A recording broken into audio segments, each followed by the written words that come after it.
Boom. Live. Welcome, everyone. We're here. Welcome to CASAA Live. I know on occasion we have some interwebs struggles, so I'm hopeful that everything is going well. Everyone can hear us, see us. Wave if you can see us. Just wave at your computer. We'll know, because we'll know. We can see you too. But I hope that we're doing okay here. I hope that Alex is okay over there. I'm fine. I'm just changing some snooze. Oh, okay. Snoozing it up. Yep. Anyways, we'll start with some hey, how are yas? Just because I like seeing how everyone's doing today. Kristin, hey, how are you? Good. Could you elaborate? No, just good. I wonder what he would say if I just said good. No, I'm actually feeling really good. So much. I'm feeling so much better. I feel like I'm accomplishing so much more.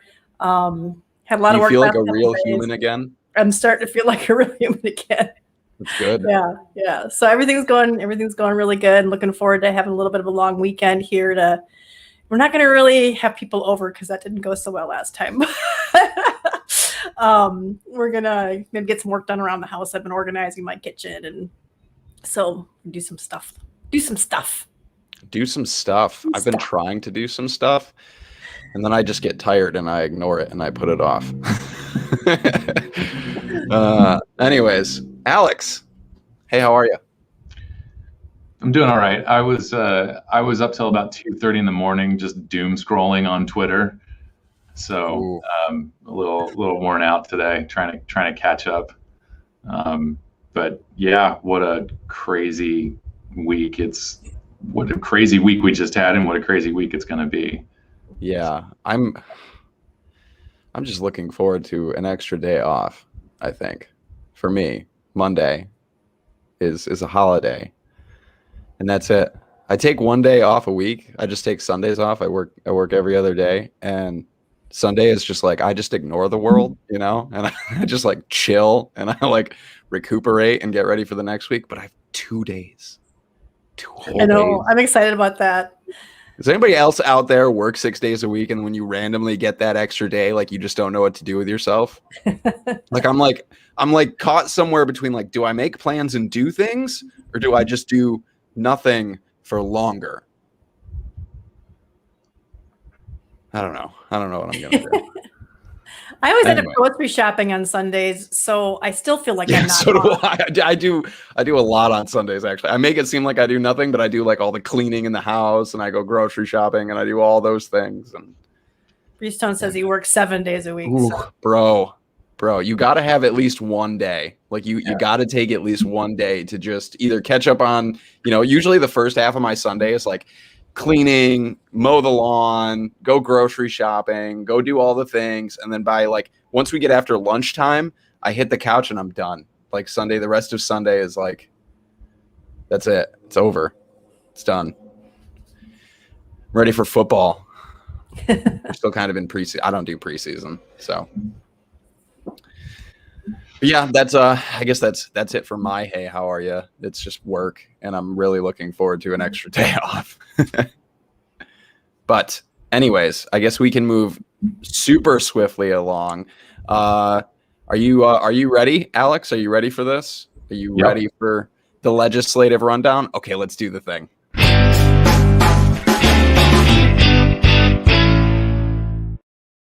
All right, sir, what do you have for us this week? What does everybody need to know? Keep an eye on, keep an ear open for. What do you got?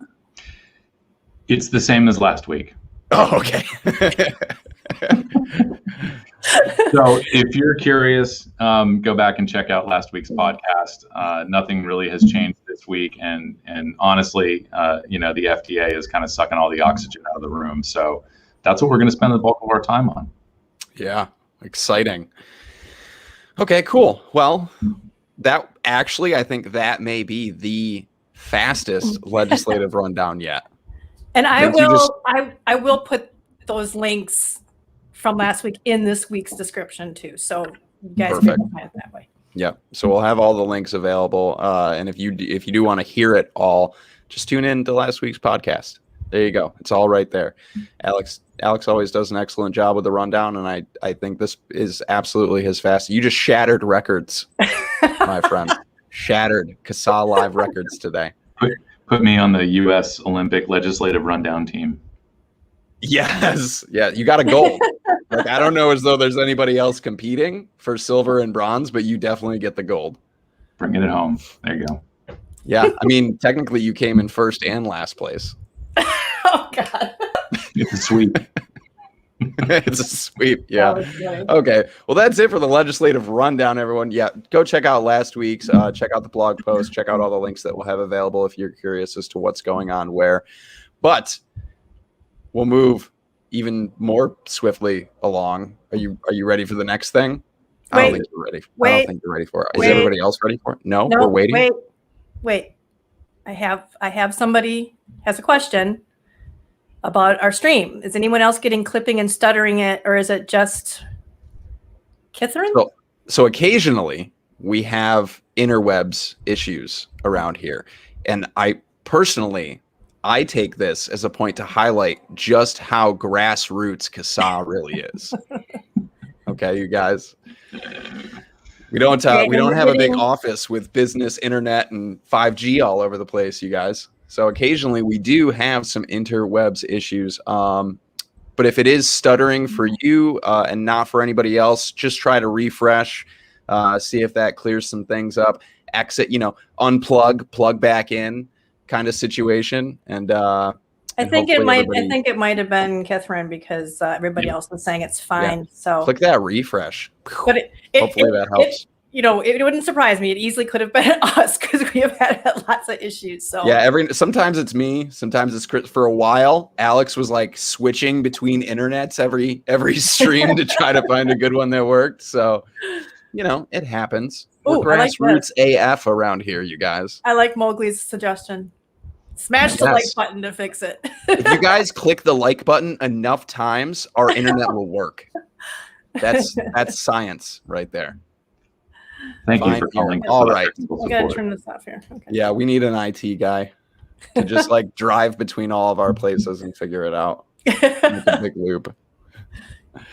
All right. Moving swiftly along.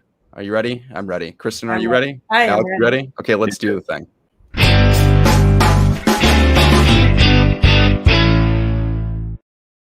And as always, we all come prepared with our own takes for the week, but very rarely have we decided on who's going first. I actually think that we're better at deciding this live in front of everybody than we are, getting all of our ducks in a row pre-show. I think you should go first. You want me to go first? Yeah. And Alex will go last because his kind of leads into our deep dive, I think. Oh, yeah. Okay. I see. I like where your head's at here. Okay. I'm going to go ahead and do a little screen share action. And we are going to filter Alex Norcia. Norcia? I don't know if I'm ever saying it right. I've always said Norcia. That's how I've said it, but I don't know if I'm saying it right. I'm just going to go with Alex from Filter. Denied FDA authorization. Vaping companies start to explore loopholes. So this is a focus on synthetic nicotine and TFN, or tobacco-free nicotine. As per usual, I'm not going to read verbatim this entire article for everybody, but the link will be available. And I'm actually just going to go ahead right now if people want to kind of read along with us or whatnot. I'm just going to go ahead and drop it right in chat for everybody. Oh, okay. I was just looking but this will also be available in the description. Links to all the stuff will be there. And it's in our blog. Yep, and it is in our blog as well. So some things to highlight real quick from this before I kind of give my take on it. Earlier in August, the FDA refused to file some 4.5 million product applications from JD Nova, citing the company had failed to include an adequate environmental assessment for those products. It was largely a bureaucratic technicality to allow the agency to dismiss those applications without fully considering any corresponding scientific or behavioral data that may have been included. And that's kind of what's happening with a number of these PMTA applications. Instead of going through, I think one of the kind of downsides to this is FDA kind of hits that point where if they don't have the adequate environmental assessment or adequate stuff. They deny it right there. But my question is, like, what if these companies like JD Nova fix that part and reapply? Do they not know if there's anything else wrong with the application? Are they just, is FDA like right then and there being like, nope, moving on, and not giving anything else? I think that's kind of up in the air. I don't have an answer for that. Maybe somebody else does, but I wanted to highlight that point. But again, synthetic nicotine and tobacco-free nicotine. This is actually kind of something that I didn't really know, or I make the mistake often of. Tobacco-free nicotine is not the same as synthetic nicotine. For anybody wondering, tobacco-free nicotine, is a patented technology, but it refers to nicotine from other sources in the nightshade family. So tomatoes, eggplants, green peppers, things like that, where synthetic nicotine is nicotine completely made in a lab. So they're two. One is still and I don't want, I guess, organic product, comes from other plants in the nightshade family, and synthetic nicotine is actually fully synthetically made. Oops, wrong one. Sorry.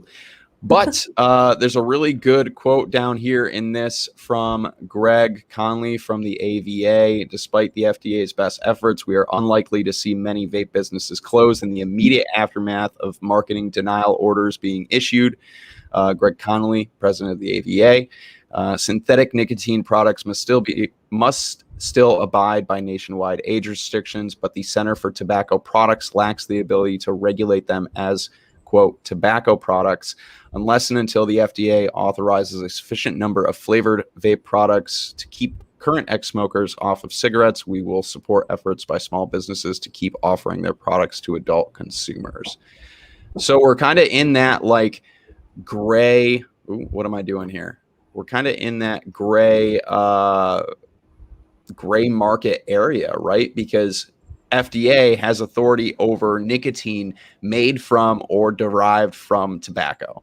That's the verbiage. That's where their regulatory authority comes into play. So synthetic, which is not made or derived from tobacco, and tobacco-free nicotine, also not made or derived from tobacco, falls kind of in the outside of that regulatory capture. And so there's a good chance that this is an opportunity, I guess, for companies to kind of skirt that regulation.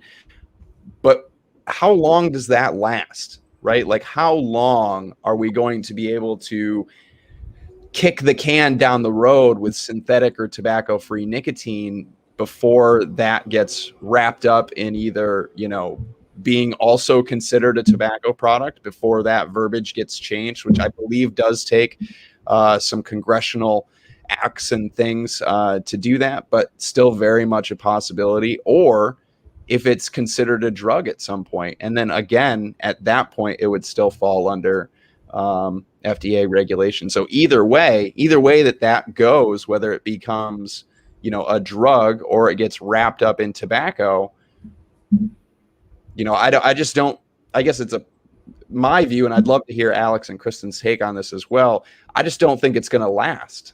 I think it's a temporary fix. It's a Band-Aid on a severed limb.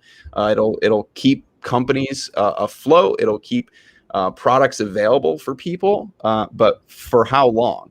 I guess that's just kind of my take on where we're at with synthetic and tobacco-free nicotine. Is it just it feels like another kicking the can down the road situation?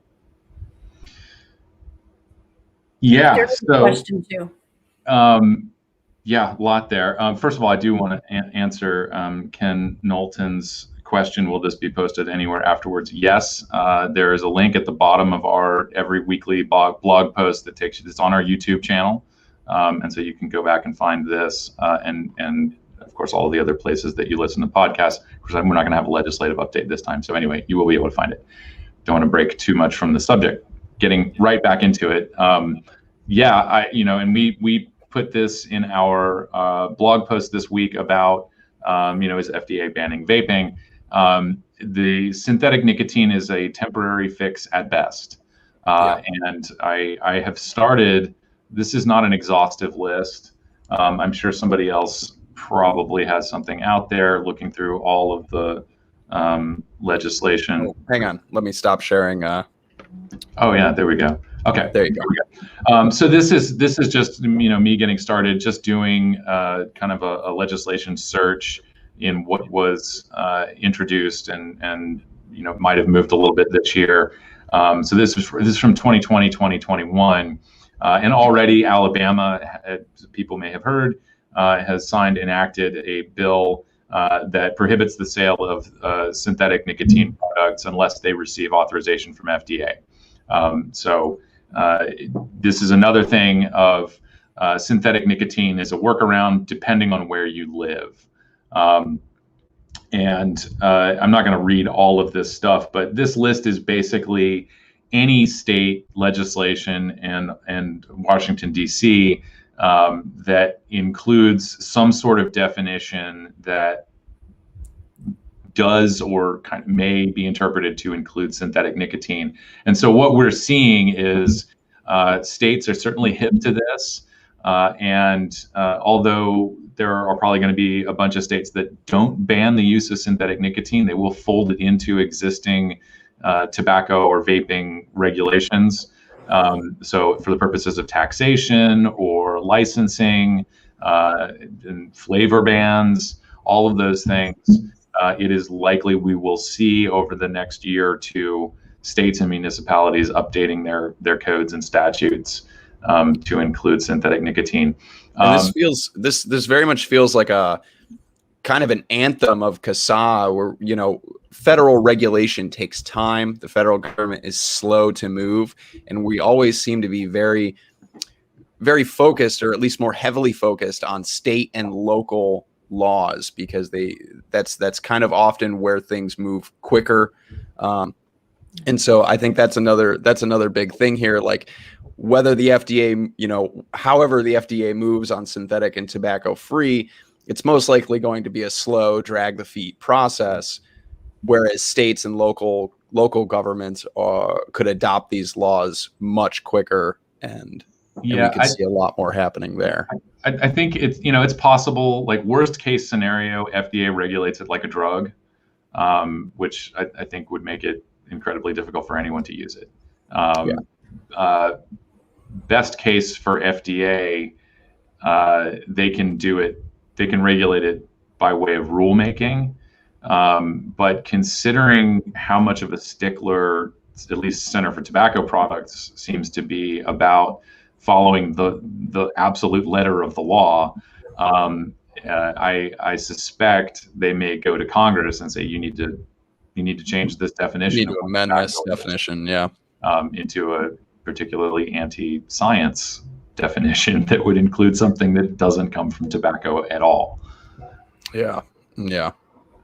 But so either way, I guess at the end of the day, the take here is, again, synthetic and tobacco-free nicotine are both, options on the table right now for us, for consumers, for manufacturers, for whatnot, because it does fall kind of on the outside of that regulatory framework for FDA. But at the end of the day, it's not something that is going to last forever. There's also something.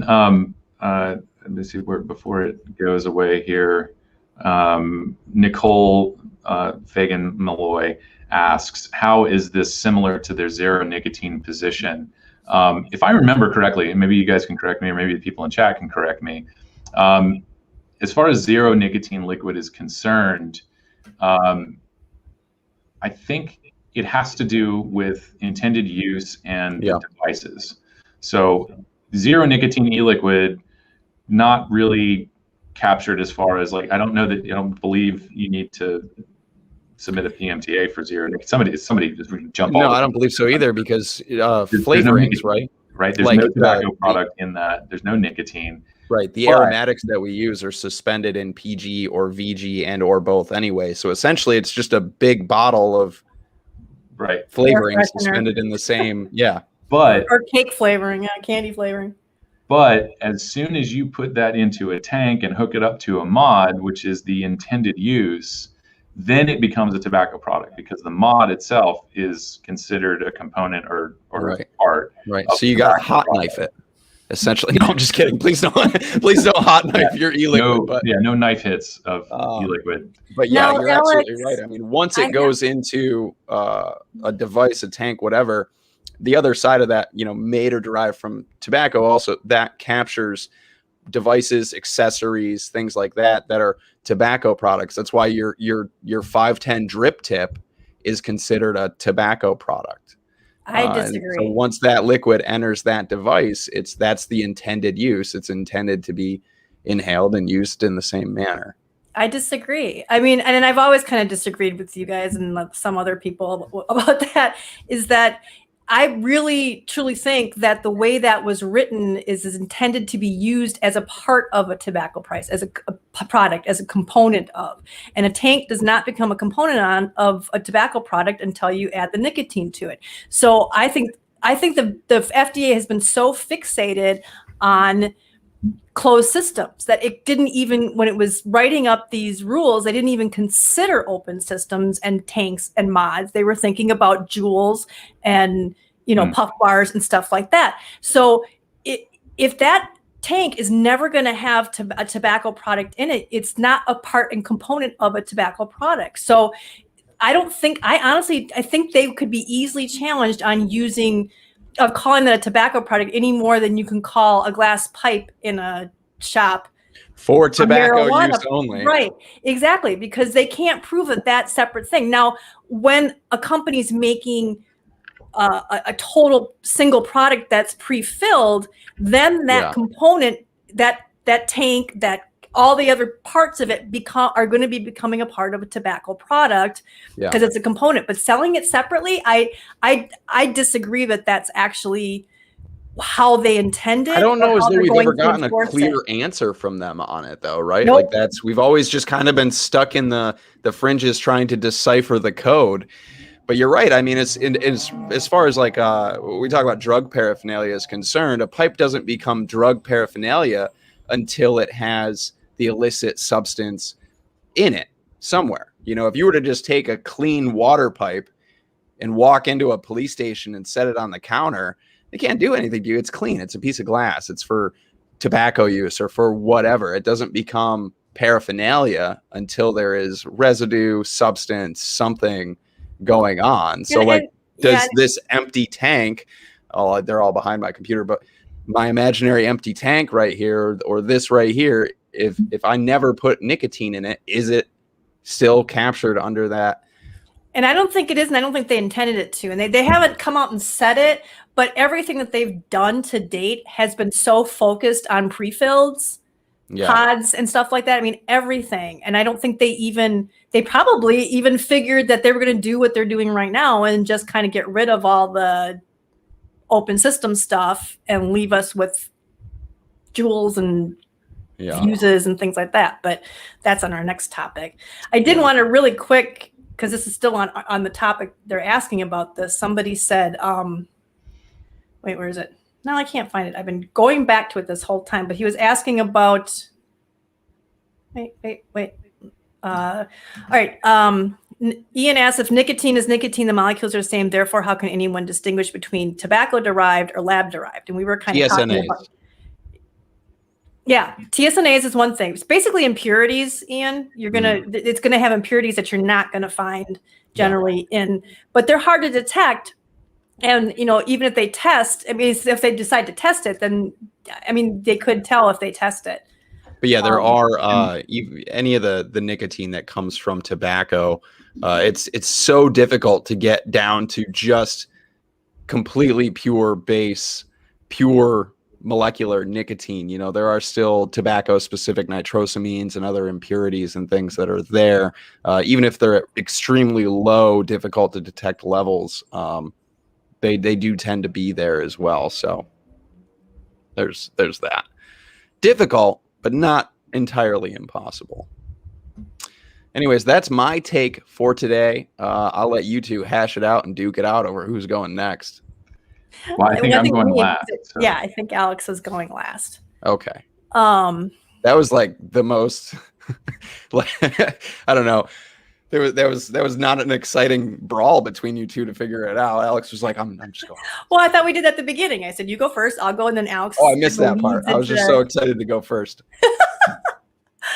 Okay. Now, when do you guys watch the comments for me? Because I can't see them. Now, I'm watching. For my take, what's that? The chat, if you can watch the chat. And you guys don't worry if you're in chat and that we're off of this topic now, because we are coming back around at the end under a deep dive to talk about what's going on with the FDA and some of your frequently asked questions and all of that. So don't freak out if we're not covering it right now, because that's our deep dive afterwards, okay? But mine this week is talking about, am I not in the, see, that was on our blog. I'm on our website and I'm going to our blog. This is where you can find that. If right on the top here, you can see right there. And I am talking about a study that just came out of Michigan this last, I think it was this last week. And there it is right there.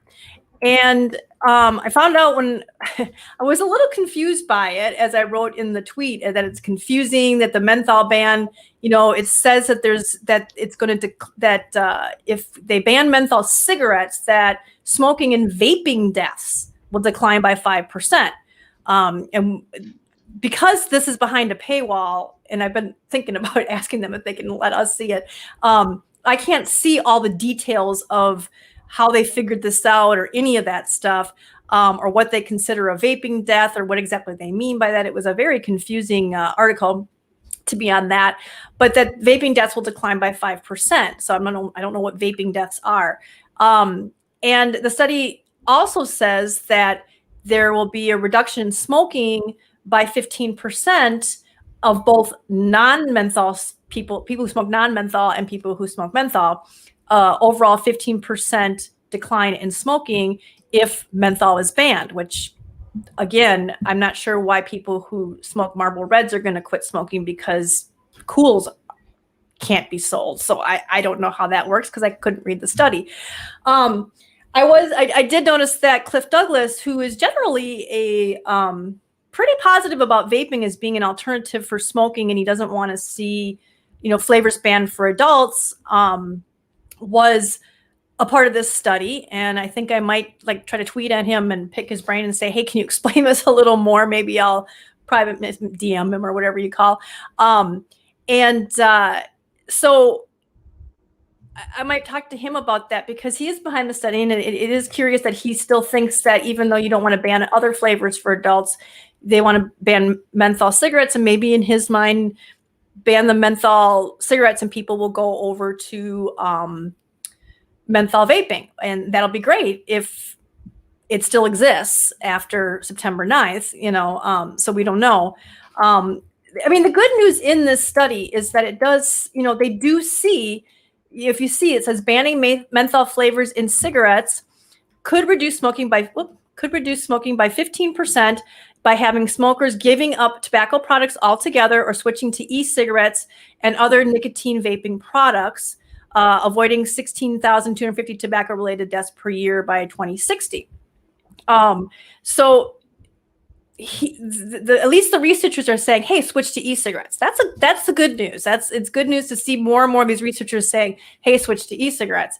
Unfortunately, we just may not have a whole lot of e-cigarettes to use, and there's a lot of people who don't want menthol or tobacco flavored, as we all know. But I wanted to look and see. Like I said, it was really confusing because I don't understand what vaping deaths are talking about and how a menthol ban can stop vaping deaths, because generally those people aren't vaping. And maybe I'm reading it wrong, and maybe he means dual use, that if people are smoking and vaping, that when they quit, that'll reduce deaths by 5%. But looking at menthol bans, again, we're looking at, we've talked about this before, is that they're not, bans don't work. And I'll show you, in the UK, they just banned menthol last May of 2020, I want to say. And, here's what they're doing. This kind of cracked me up. Boris's menthol ban has me feeling like I'm doing something illegal here, because what he's basically doing is he's adding menthol to his cigarettes. And is this are these the little pop capsules? I think so. Yeah. You put, there's like a kit to puncture into your filter, and you basically make like the little crush ball. Yeah, that's exactly what they're. You can buy these they're on Amazon. For crying out loud, you can buy these, I mean, all over the place, and it just becomes a DIY situation. I found that, definitely. I found that in the US, people are already talking about different options they have. I came across, type in menthol ban, came across this lady who says, she's going to go to the Indian reservations, the Native American reservations, and get them there. This person here, and this is what I don't think they take into account. They're just so convinced that all they have to do is not make it available legally, and people are just gonna not do it anymore. And a lot of them look at Canada. He was just saying they're trying to ban menthol. I got to get all the Camel Crushes I can find. Guy below him says I got a pack of Newports if you want it. That's what they're, and I'm sure that they try to take this into account, but I don't think they really do. And there's no commentary in this on how this is going to affect low-income people, people of color, LGBTQ. Sorry, I get all those letters out. I always mess it up. That, all people with mental health issues, who are, make up, a lot of them smoke, and it doesn't talk about that. It doesn't say, how is that going to affect people? What are these people going to do instead? They're only looking at deaths from smoking. They're not looking at anything else that may offset that. And one of those things that I came across, which I thought was really interesting, was there was, and I don't know if I can bring this up. Let me see if I can find it. According to national surveys on drug use and health, which that is this. This will make your eyes hurt, I have to tell you. But trying to watch, it's just a ton of, whoops. Well, let me try the different one here. I have the 2016 one too. I found it all the way back to 2015. And essentially they track what people are doing: illicit drug use, tobacco product and alcohol use. And they track it not only by, look at this, is 2,889 pages. And I went through all these charts, and what I found was that, that for teens who started smoking, because I remember this stat from the American Lung Association that talked about how 400 people under the age of 18 start smoking every day. And I thought, well, is that just going to stop when they ban menthol? When they keep kids from being able to vape? Are they just going to, is that going to go away? What's been going on with that? And I found out that, let's see, in 2015, 119,000 youth ages 12 to 17 became daily smokers, which is 326 kids a day started smoking. And that's daily smokers. That's not they tried a cigarette and put it down. That's they became a daily smoker. By 2018, it was down to 63,000 a year total. And that's about 175 per day. So that kind of cut that not quite in half. By 2019, it rose again. And then it was up to 74,000 and back up to 203 new daily smokers per day. And weirdly, in the 2019 survey, they haven't added vaping. I don't know why. You'd think by now they'd be asking people, because that is nicotine use, and it's such a danger to teens.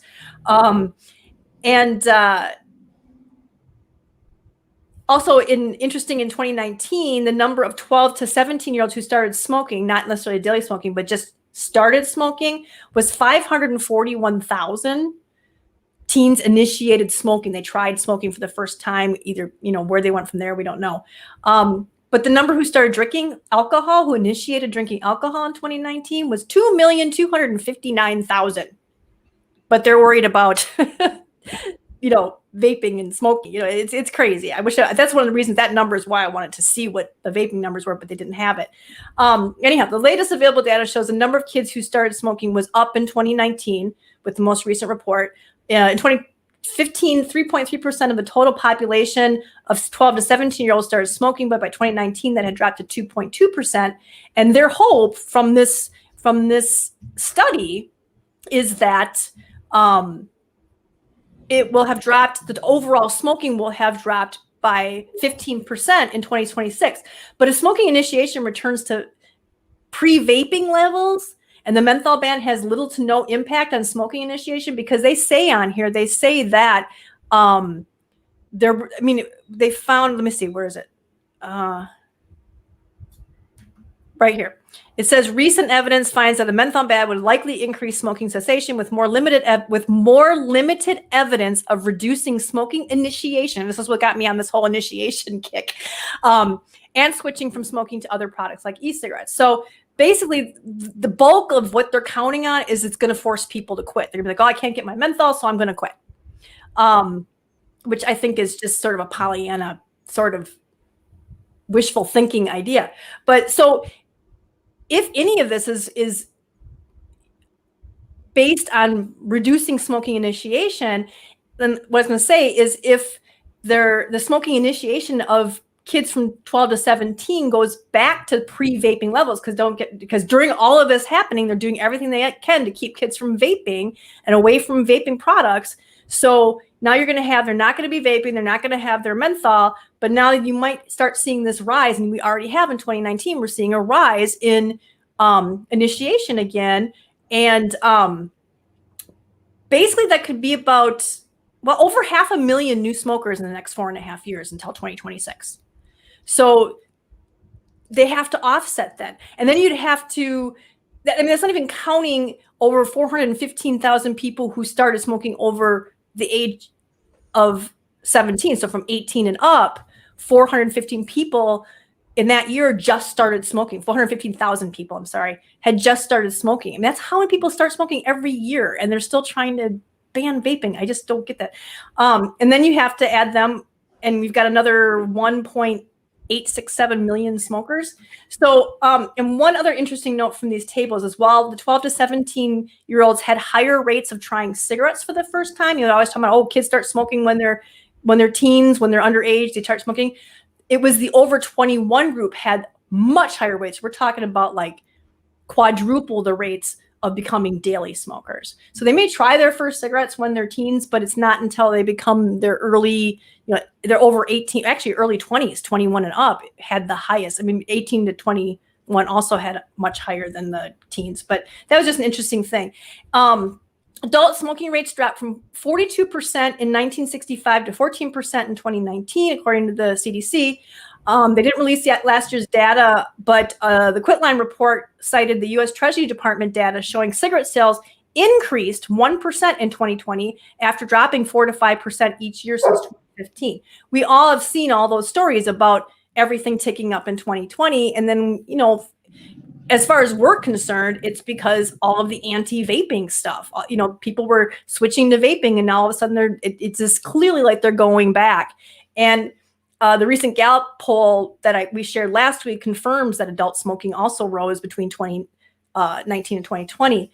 And like I said, this correlates with a lot of the anti-vaping propaganda and all that. So there's also an article about the Canadian menthol ban, which, I don't know what happened to it. It was on Reason magazine, and I don't know, I have the wrong link here. I must have copied and pasted the wrong thing. But, they looked at what happened in Canada, and a study found that it did not stop initiation of smoking. The menthol ban up there did not stop the initiation, and the vast majority of people just switched to non-menthol cigarettes, or we're doing things like this guy probably is and putting the little pellets in there. So that's kind of my take on that, because what? Just a second here. I have your Reason Mag article for you, and it's over in private chat. So if you still wanted to share it, or if you wanted to highlight. Well, I'll share it in the thing, but I pretty much just said what. But thank you. I'm going to put it in the chat. The main chat. I'm quick with the Google foo. I did want to point out a couple of things. Also, I don't have access to the study because I'm not made of money. But I will say this is a modeling study. This is not observational. Right. And so it's just plugging data in and getting a result on the other side. Right. I do, David Levy does a lot of these. I actually might have misspoke at a little get together sometime saying like, yeah, but it's just a modeling study, right? And David Levy's return was like, well, I actually worked on those modeling studies and so on. So very nice guy, absolutely professional. But I think, people do understand there are limitations to this stuff. So, but they don't. if you're plugging garbage in, then you get garbage out. But I do trust. I mean, there's some very smart people that have worked on this, so right. I can't give you the details as to how they factored in things like people shopping on an informal market. I mean, if you're talking about 15% of people, it's not just 15% of people quitting; it's also preventing people from getting into cigarettes. And so there's probably, I think there's some assumption there that by making menthol unavailable, then you're going to take care of a certain percentage of people that would gateway from menthol to regular cigarettes, which I don't know how that really, because once I went to menthol, there was really no going back to regular cigarettes. Much like when I went to flavored vapor products, there was no way to go back. I couldn't justify. Can I just interject really quick that I started as a Marlboro Red smoker, spent 3 years smoking Newports, and then went over to Camels. So I went from non-menthol to menthol briefly, and then back to non-menthol, and it really wasn't. Like, I just smoked menthols because the person that I was in a relationship with at the time only exclusively smoked Newports, and so there were always Newports available. Yeah. And so that's just what I smoked. So I think there's definitely going to be some people who are just like, yeah, sure, I'll just go smoke non-menthol. I don't know what that percentage looks like, but I just know from personal experience that it wasn't. Well, that's like a major deal. As Kristin pointed out, I mean, this was something that was sort of teased out in the Canadian study, was that a certain percentage of people just switched to regular cigarettes. Yeah, and the majority did. Yeah, the majority. The other thing that I think you brought up, both of you brought up at some point, is I don't know that these modeling studies account for things like people of color and low-income people being targeted by law enforcement for either possessing or selling or using these now banned products. And so what are the health impacts of that? We know from the drug war it's pretty bad. So I don't know that it would be that much different. Yeah, there are definitely going to be, whenever you have a product like this that's in demand, right? Like menthol cigarettes are an in-demand product. That demand will be filled somewhere. It's going to be filled in an illicit market, and all of the trials and tribulations that come with that, and those products being sold illegally. And yeah, there are absolutely going to be disproportionate enforcement around that towards communities of color and low-income communities.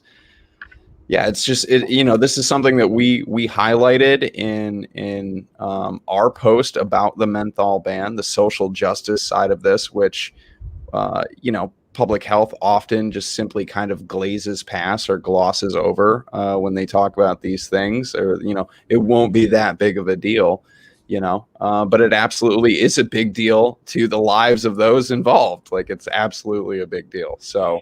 And the thing that kind of just occurs to me when you think about the fact that that smoking is much more prevalent in lower income, and so it may end up having people with money quitting because they can't get their weekend menthol, or whatever it is that they're smoking. But the weird thing, yeah, whatever it is they're smoking, right? Double entendre there. But the thing is that how do they reconcile this? Nicotine is the most addictive thing in the world. It's worse than heroin, or more addictive than heroin, and all that kind of stuff. But if you ban menthol, they're going to quit. I mean, look at the disconnect there. It does not even follow.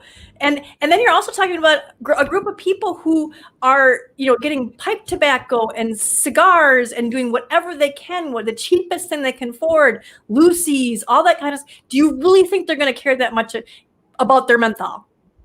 So you're not, I mean, they're giving up food and a huge chunk of their budget to smoke compared to wealthier people. And that was the other thing is with bans and, prohibition and taxes and such, it was usually people with money that mostly quit.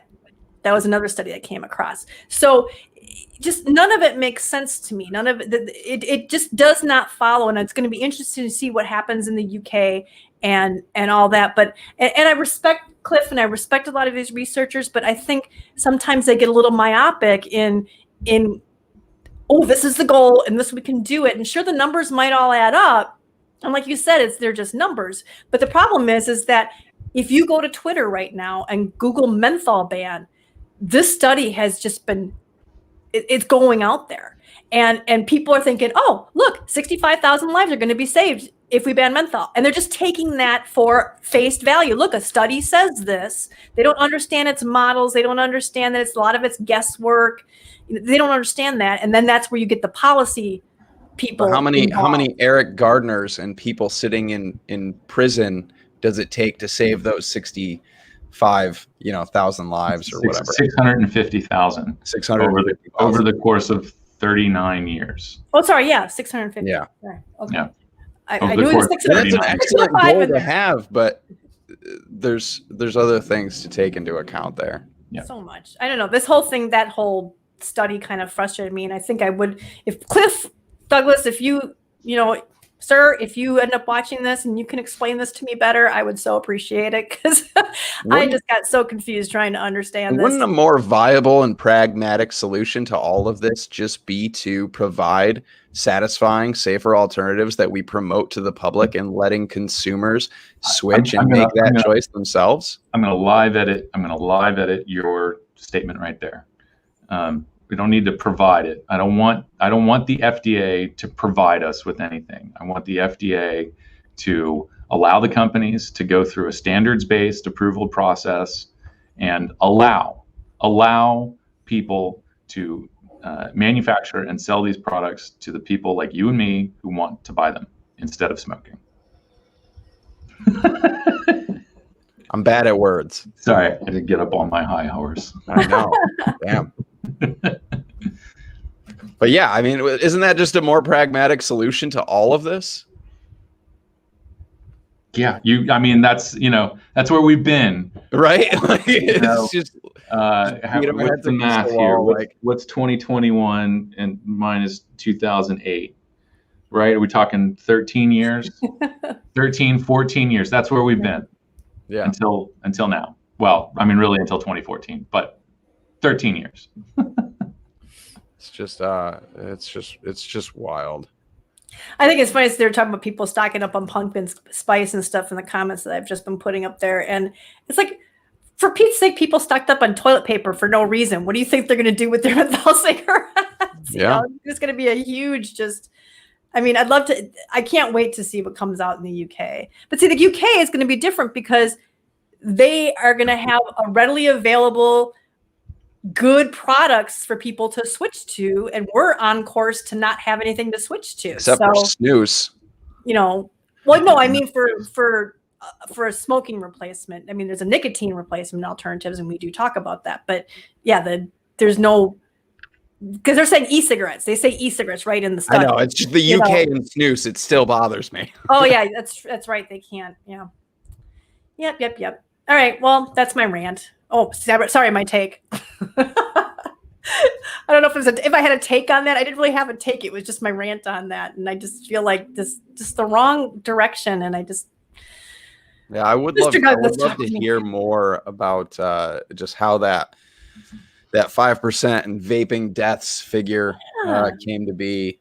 I don't understand that. What vaping deaths? What I mean, you could say, okay, the lung diseases, you could say the lung injuries if you want to try to blame vaping on it. But the thing is that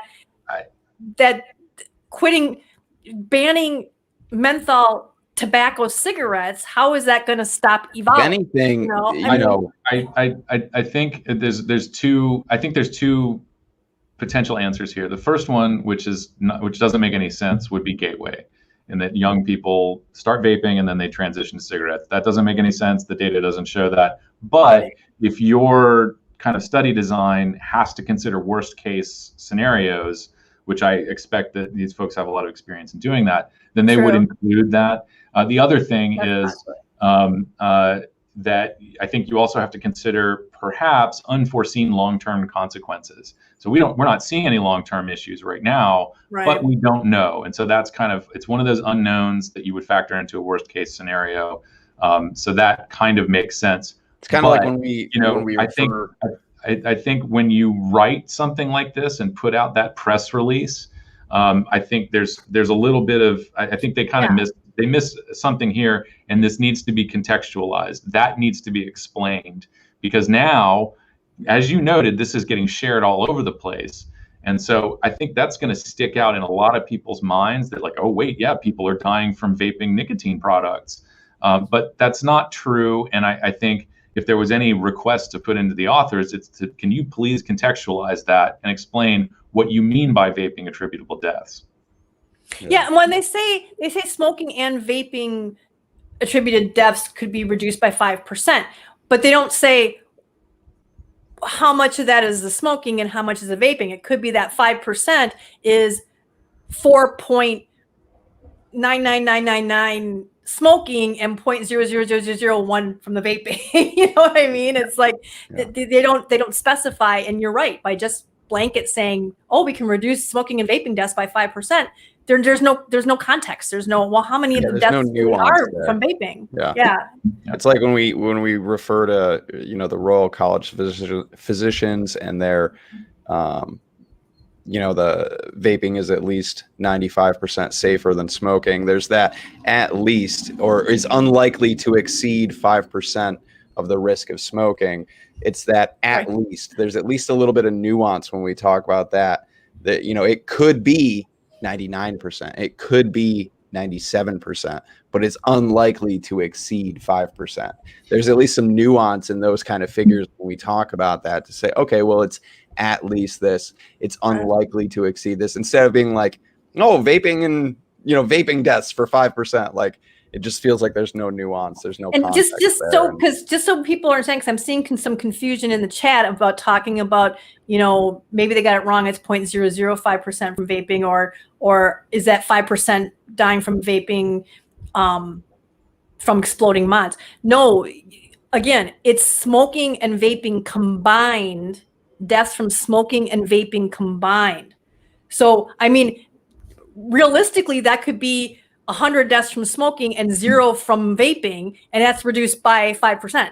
Do you see what I'm saying? I mean, there's no number applied to that, so there's no context. So it's smoking and vaping combined deaths would be reduced by 5%, which you could easily say, well, if the vaping is 0, then that's not part of it all. So, but we don't know because we can't see the study. And again. Yeah, I'd like to offer, since I can't read the study and everybody, it's behind a paywall for everyone. I'll just go ahead and speculate on a third option for worst case scenario here, which would be young people, or really anyone, transitioning from vaping back to smoking because of the policies. Which, if we're going to put a finer point on that one, that's not really a tobacco attributable death, that's desk murder. So yeah. Good point. Yeah. And that's a good note to end on. And you're up, Alex. Yes. I took care of my own segue there. So let's see here. I'm gonna navigate my way to the. And I went way longer than I was supposed to. I'm sorry, but at least yours is going to kind of segue into the deep dive. So yeah, it's okay. And we skipped the legislative rundown. So yeah, I managed to be at an hour. For my take this week, I wanted to first of all highlight Jacob Grier's article published at Reason. The FDA is set to unintentionally push quitters back to smoking. First of all, Thank you, Jacob Grier, for all of the time that you've spent covering this issue. I think in another tweet, Jacob pointed out that it is likely that this is going to be very underreported in the mainstream media. If it is reported at all, I'm sure it will be done lacking a substantial amount of context. So I very much appreciate people like Jacob Grier, Alex Norcia, Helen Redman, and some other folks who have, Mark Gunther, who have really focused on this issue and done some very good reporting around it.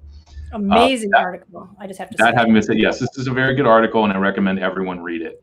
My take is not so much on the article, but I think this sort of combination of the headline and the article.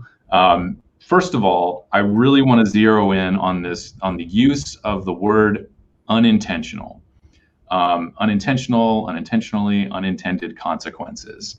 We've been hearing this for years now, and it is one of those things that, in my experience, when you go to a CASAA call to action and you see the pre-written email, that is something that I have written. I've been writing these things for years.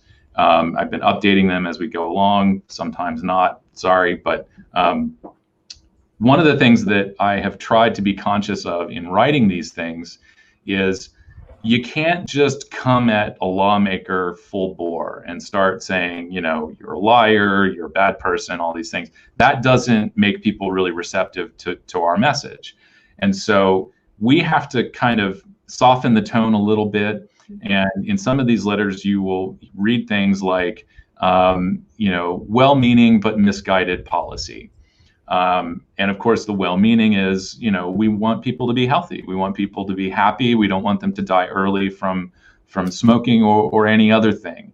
And so the effort to encourage people, or in the tobacco control case, force people to change their behavior, is well-meaning.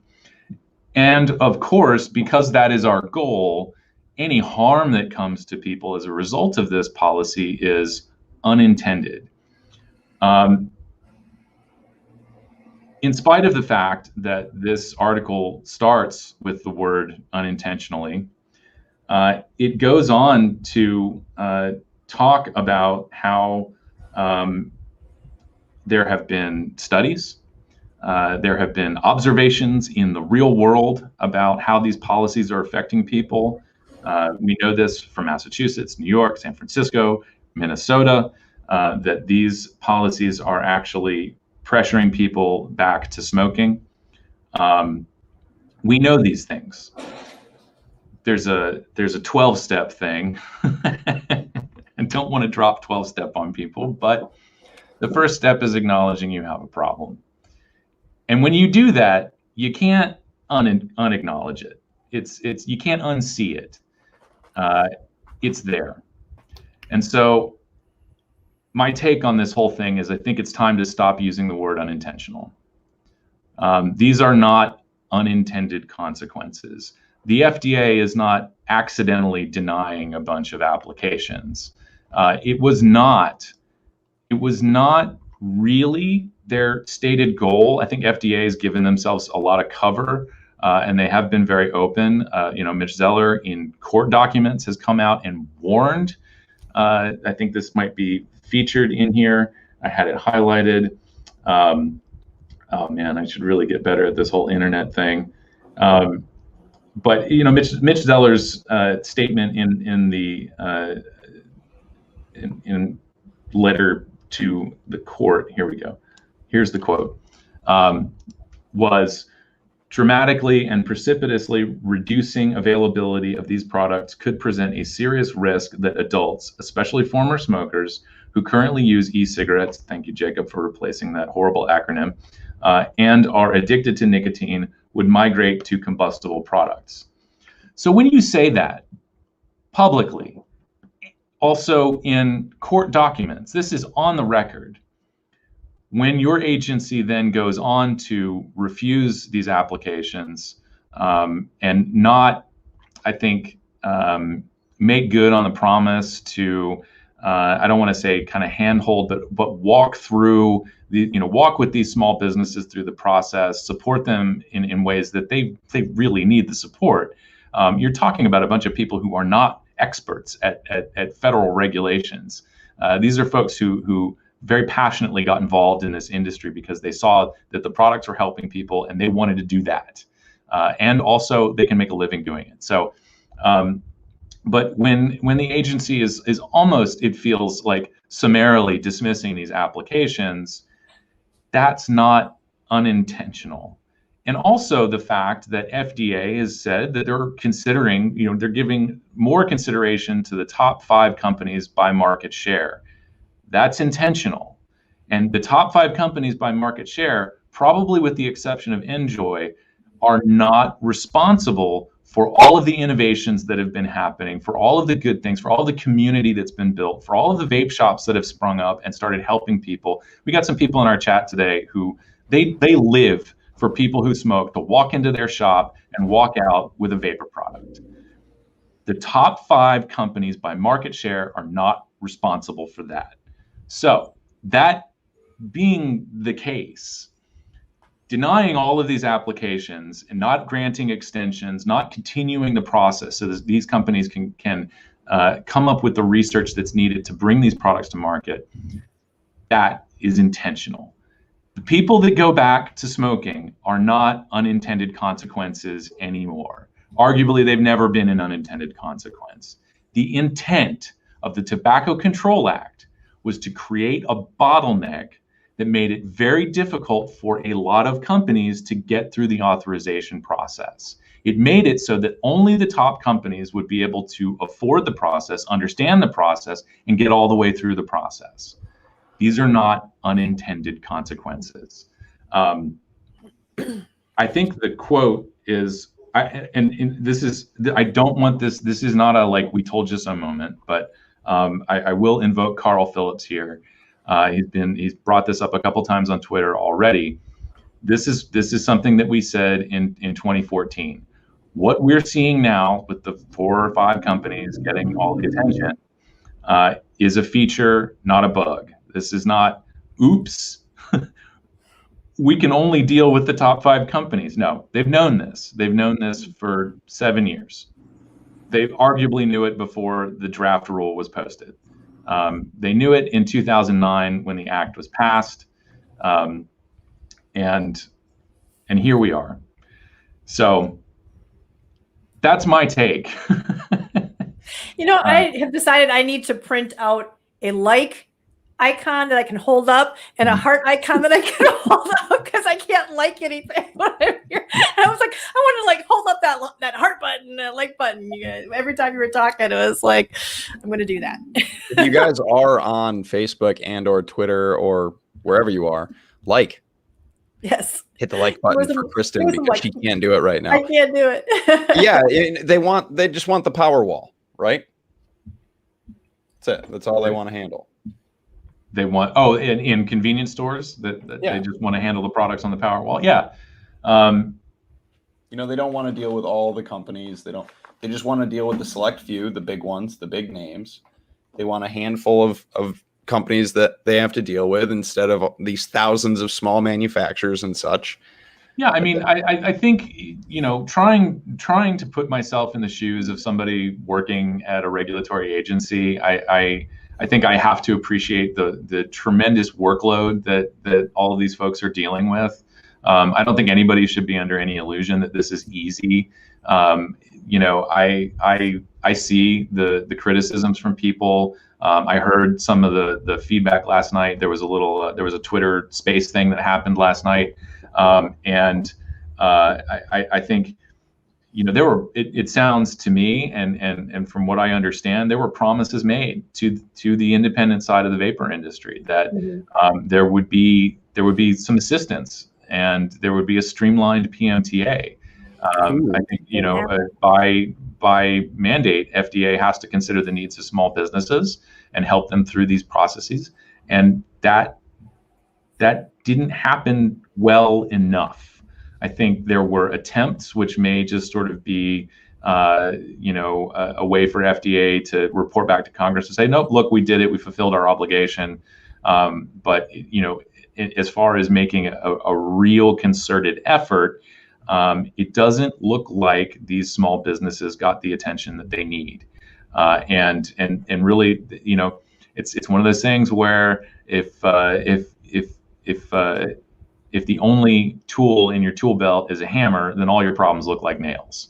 And so the only way for FDA to deal with this is to just deny a bunch of applications, and stick with companies that, the few companies. And I am very confident that whatever applications were submitted by companies like Enjoy and Reynolds, Logic, Juul, and so on, that they are substantial, and that these companies were able to afford perhaps randomized control trials, perhaps longitudinal studies.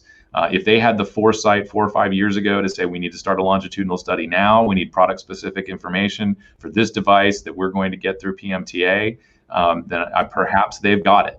But we don't know. We won't know until we get closer to the 9th or after the 9th. And that's a lot of work. Somebody's got to go through that. There's back and forth between FDA and these companies. They have questions. We've seen some of that. We've definitely seen it with the modified risk applications. We thank you for providing these studies, but we have some questions. Can you perhaps provide more research, more information about this question and that? So it's not kind of a once and done thing. If there's, for people who may not understand what this process is like, I'm not going to claim to have any intimate knowledge of the process. I haven't really been involved in anybody's application, and that's good, because you would have been rejected sooner, because I don't really know how to do it.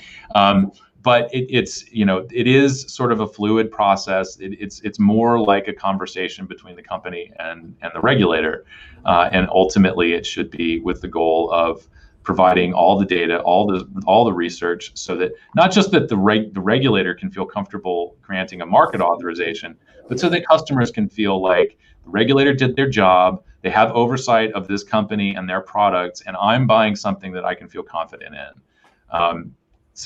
But right now, I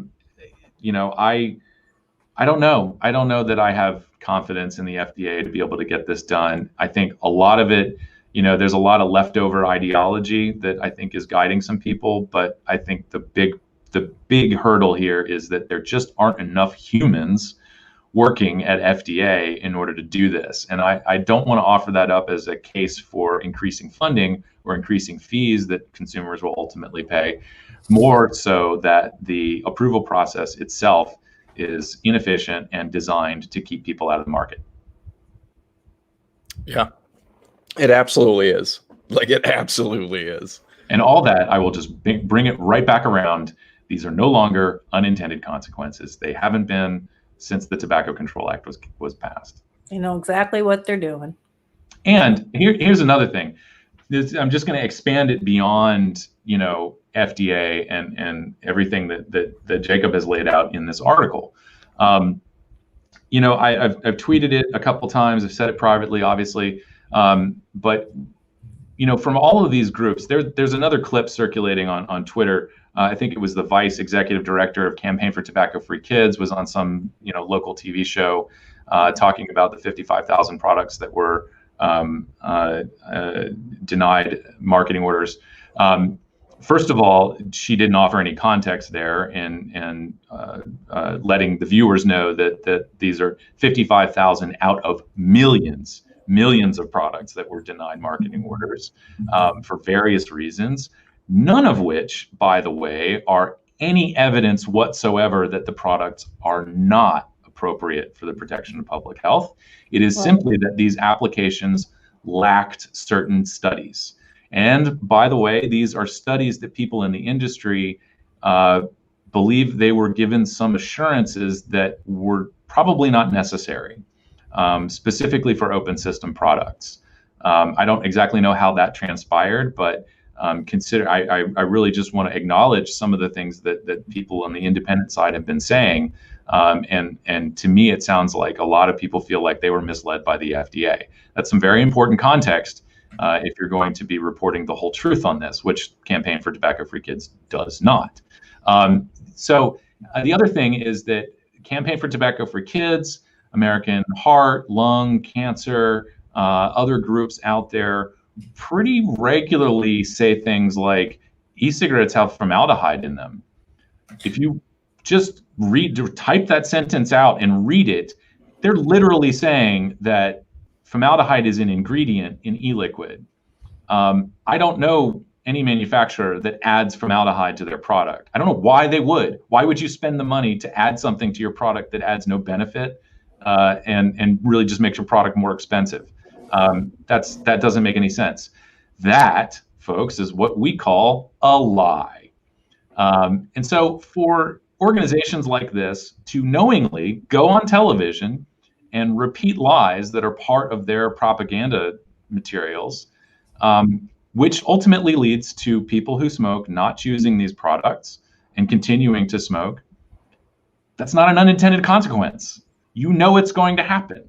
So if we're going to continue giving, Matt Myers and the body parts groups a little bit of leeway here and saying, oh, well, you're well-meaning. It's a white lie. This isn't like tricking your kids about Santa Claus. If we're going to continue to give them some sort of leeway here, then I think it's only fair to demand that they stop lying. Stop lying in your materials, stop lying in committee hearings, stop lying to members of Congress in your private meetings. It's not fair, and you're actually killing people. So, truth. That's the real truth. That's the real truth. This is kind of off topic. But you talking about adding formaldehyde as an ingredient just makes me think of that woman who in that hearing, I don't remember what her name was or where she was from, that made some wild comment about how people add arsenic to their e-liquids or ammonia. That's what adding ammonia to the e-liquids to increase the cloud volume or something, which is just the most absurd statement I've ever heard in my life. Thing. That was Albany County. I was there. Yeah. And that is the only time there was an American Heart Association lobbyist that turned around and tried to shush people because when we heard it, I mean, I think a good, the entire galley was just vapors and a couple of hookah people. And I mean, it's just one of those comments where it is so much bullshit. It's just so absurd. Everybody was like, oh, and laughing and saying that's insane. And the Heart Association lobbyist was like, shh, like we're in a library, right? And we're all respecting the decorum here. And you're 10 years old. Right? Yeah, we're going to shush. Thanks. Yeah. Oh well, sorry, that's just what it made me think of when you talked about adding formaldehyde. I'm like, oh yeah, we're adding ammonia. I remember, I think, because I had actually retweeted somebody, Alexei Kulikov, I guess, Dr. Alexei. He, after the first initial marketing denial orders came out, he tweeted, the FDA issued marketing denial orders for the electronic nicotine delivery system, ENDS products, saying they pose a public health threat to youth in the U.S. Mm-hmm. And I said to him, I'm like, no. The FDA said those companies hadn't submitted sufficient documentation to prove the flavors don't pose a risk. That's a far cry from saying ENDS are a proven risk to youth. No one has scientifically proven flavors pose a risk to anyone, especially compared to smoking. But don't tell me if that was unintentional, I didn't mean it to come out like that. No, you are intentionally trying to fool people into thinking that the FDA just told people you're gonna see determine they're bad. He did exactly what FDA's communications officer signed off on, which was Janet Woodcock's introductory paragraph to The Truth, which was just dripping with propaganda. It's insane. The FDA buried the lead. I don't know whether it's just to appease all of the antis and make it look like they're tough on crime, or what. But that statement, the press release from FDA, was horribly written. Did not provide anyone with any useful information, and really, I think, may have only served to momentarily pacify someone at Campaign for Tobacco for Kids. And again, they keep saying, well, you didn't prove that the benefits to adults outweigh the known risk posed to kids. What known risks? I mean, I know I said this last week, but I want to say it again. Somebody show me the known risk beyond just addiction. Well, it's addiction. Don't tell me brain damage, because that's rats and they haven't proven that. Show me the proven, established fact risk to kids, because they don't talk about the fact that if kids go back to smoking, if what I was talking about earlier about those 400 or whatever kids per day go back, start smoking instead of vaping, you're now going to have them have a risk to kids. You know, there's no proven gateway. It's been completely debunked. How do you prove something that doesn't exist? How do you prove prove pink elephants aren't going to die because of vaping? Well, how do you prove pink elephants exist? You know, I mean, that's the extent of this. You're trying to prove something that the FDA hasn't proven even exists, that this risk has not been proven. We don't know yet. They don't know yet that if kids start vaping, it's going to be an overall better for public health, because that could be the case.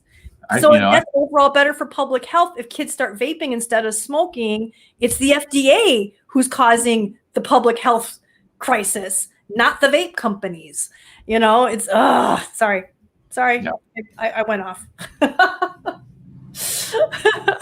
That just gets me every time I see that FDA putting that out there of, we're protecting kids, and these companies didn't prove that this is not gonna we're protecting the brains of adolescent rats. But yeah, is what we're doing. They're not even doing that, because they're not even really doing that either. Yeah, they're not vaping. Yeah, but they keep putting that in that statement that these, you know, they're not proving, they didn't prove that they're you know, not going to be a risk to kids. It's just like, but you haven't proven that they are a risk to kids. You know, and that every time I see that, every single time that they reject something, they put that part in there, and it just makes me just want to scream every time I see it. And why is nobody demanding that they have to show the actual risk before the companies has to show that they don't cause that risk? You know, well, I think, you know, what is the risk? In the public's mind, and I sort of feel maybe a bit of an obligation to sort of back up here a second and say, you know, all of what we're talking about here, and you know, show us the studies, show us the real risk, is that's not in any way dismissive of parents' concerns here. I mean, I'm looking at two parents on the screens. So, you know, I understand, you know, I was the kid who was messing around with drugs when I was a teenager, and I watched my parents go through this and saw their sense of defeat and their sense of concern and worry for my safety and their own considerations of, like, am I a bad parent? What do we do wrong? All of these things. So I don't want to dismiss any of that. And I have a tremendous amount of empathy for anyone raising a child in the world today, for sure. So I just want to make that clear that, you know, I think what's really unfortunate about all of this is that, you know, we as humans, we are programmed to protect children. And so when we hear of a threat to children, even if it's not credible, I think people just biologically, instinctively react to it. That's why people use that, save the children. Exactly. And so I think in regards to a lot of that, though, people who have an agenda take advantage of that and really push those issues. And it's, yeah. I think in regards to the worrying with our youth and drugs, there's a lot at play there regarding stigma, how we view drug users in society. Like there's so many societal things that play a part in that worry as well. You know, like if you caught your teenager having, I don't know, a drink, your reaction is probably different than if you caught your teenager using meth. I think for most parents, if you'd be like, what do you do? No, you can't drink, you know, whatever. But then like, oh my God, they're using, like, there's that stigma around different drugs and the way that we treat that. And I think that also plays a part there. I mean, I think the thing that, and I will wrap it up because I know we're running late. We need to get to the deep dive. But I think the thing that's frustrating the most is that all evidence is pointing to youth vaping being overall beneficial for public health. You know, there's kids started vaping, kids smoking went down. That adults started vaping, adult smoking went down. They agree that adult smoking, people who smoke that if they switch 100% to vaping, that is good for public health. The FDA even said that. So why is it that youth smoking, switching to vaping isn't good for public health? I mean, there's no evidence of brain damage. There's no evidence of a gateway.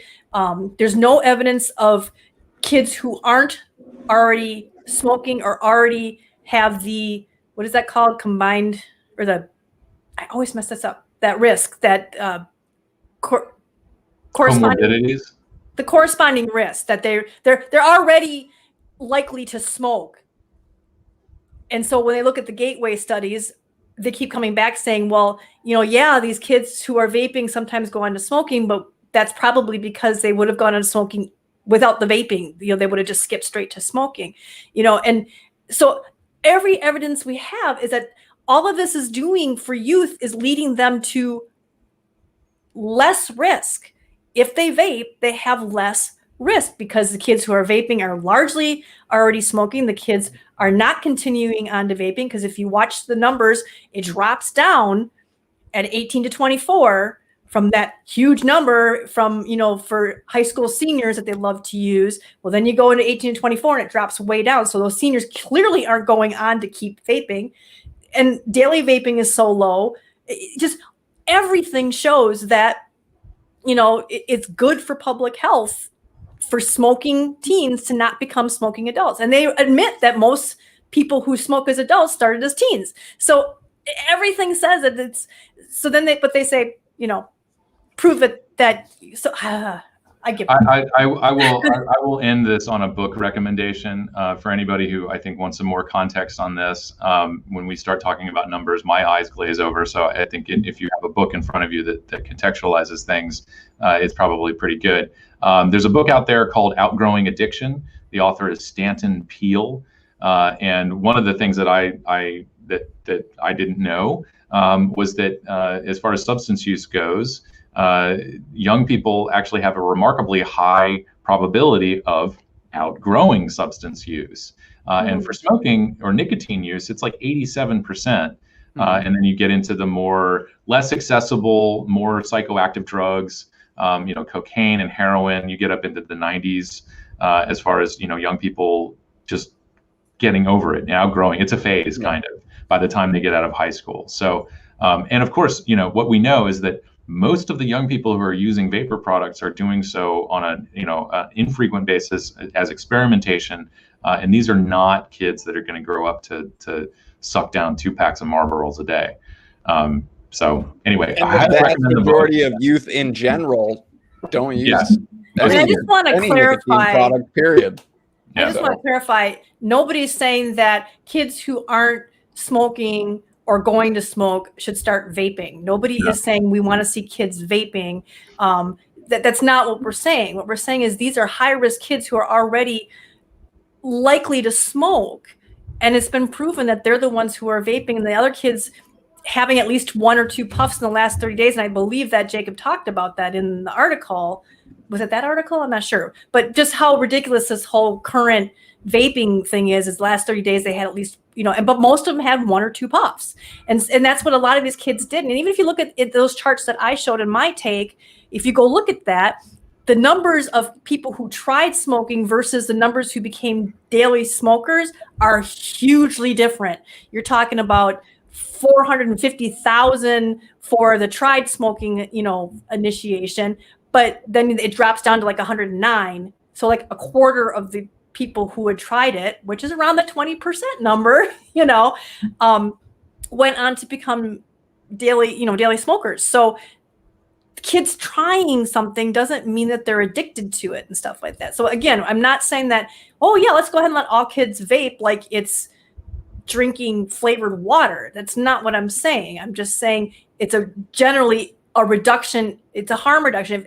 If switching from smoking to vaping or never starting smoking because of vaping is good for public health, then you can't ignore that when you're looking at these studies that companies are putting in, or that they don't have the studies because they can't prove that, because we haven't proven that these teens vaping who would have already smoked is bad for public health, you know. So, but just to clarify, I'm not saying that, oh yeah, vaping's just fine. And that's not at all what I'm saying. It's also illegal for youth to exactly at least purchase.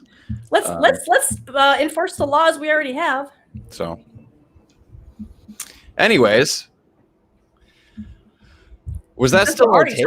We haven't even gotten. We got sufficiently off topic there, but I'm ready for the next. Let's go. Let's reel this back in, and let's get into this week's deep dive. What do you say? Are you ready? Roll that beautiful bean footage.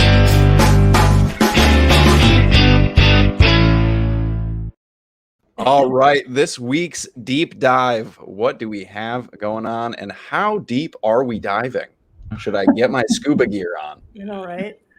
I think we've all been kind of touching on it, but yeah, I mean, it's going to be the theme. My heart breaks for the tank the second I see this image every time. Do you know how many times I used to? Okay, real quick before we dive into this, when I first started vaping, I used to I had a little stick mod, and I used to set it on my lap when I would drive. And every time I would get up and get out of my car, and I would forget it was there, and it would just fly out across the parking lot. The glass would shatter. Oh, it was terrible. I don't miss those days. I've learned. But that image happened to me on a weekly basis when I first started vaping. I had one crack, but I have not had one without a band ever since. I used to break them all the time. The vape shop up the street started stocking extra Aspire glasses. My husband used to break a few of them too. So much. Yeah. Anyways, all right, go ahead. Let's go on. We're already at an hour and a half, so. Well, Jim's gonna yell at us. So the purpose of this post was obviously, I think, to get out in front of some of the confusion and perhaps rumors that are circulating about marketing order denials, refuse to file orders, all of these things, and I suspect we actually saw some comments. Life is going on, right? And so there are people today. I think someone had posted in the chat. I'm trying to make sure. Was it Earn? Yeah. So Earn just had a few people come into their shop today, and first time vapors, and so there are plenty of people out there who are just finding out about all of this stuff. There are people. I think even a couple of weeks ago, someone was talking about how they were opening a vape shop. So there are certainly plenty of people out there who don't understand why vaping is getting the ban hammer. It's not a ban hammer, or maybe in their state they don't understand why they're looking at a ban hammer or taxes or all these heavy-handed regulations. And so this is really intended for those folks. And I think there's some other questions that we get into down the line here, and some clarifying things. I've seen a lot of people talking about, FDA approved cigarettes and all this stuff. FDA doesn't approve cigarettes. FDA has never approved cigarettes. FDA approval is for drugs. Tobacco products get what are called market authorizations, and they are not set in stone, by the way. So for any of the antis out there who might be clutching their pearls, just remember FDA can revoke market authorizations or MRTP orders at any time. That's just how it works. Which is another thing that I think complicates issues for smaller manufacturers. I think they need to be able to demonstrate that they can conduct post-market surveillance, which I'm sure has its own costs. So anyway, we have this, big long blog post that we worked on last night to hopefully answer some of the questions. I actually kind of want to start for myself, and then I'll kick it over to you guys for whichever way you want to go with this. But I think I probably need to, I'm going to do this at my own peril here. One of the things that we've done in the past and this was in response to the lung injury hysteria, was I think it's really important for us to speak to people who are losing access to these products. In the case of the lung injuries, maybe it was people who had lost confidence in the products. And I think really a very important message right now is don't go back to smoking. First of all, there are still going to be vapor products on the market. We just went through the whole synthetic nicotine thing. And so depending on where you live, you are likely to find synthetic nicotine vapor products either in your vape shop, and perhaps you can order them online. I don't know. So that's, I think, for a lot of people, that's a good sort of first choice, is try to find those products. On the other hand, for folks that are living in states where they are aggressively going after synthetic nicotine and other alternative nicotine products, consider your options that you may have a bad opinion about because of all of the misinformation around it. Smokeless tobacco is certainly an option if you're thinking of harm reduction. If your choice is between going back to smoking or choosing a different smoke-free product, smokeless tobacco is absolutely a fair choice. I don't like dip, so I don't really use it. It's messy, doesn't make me feel good.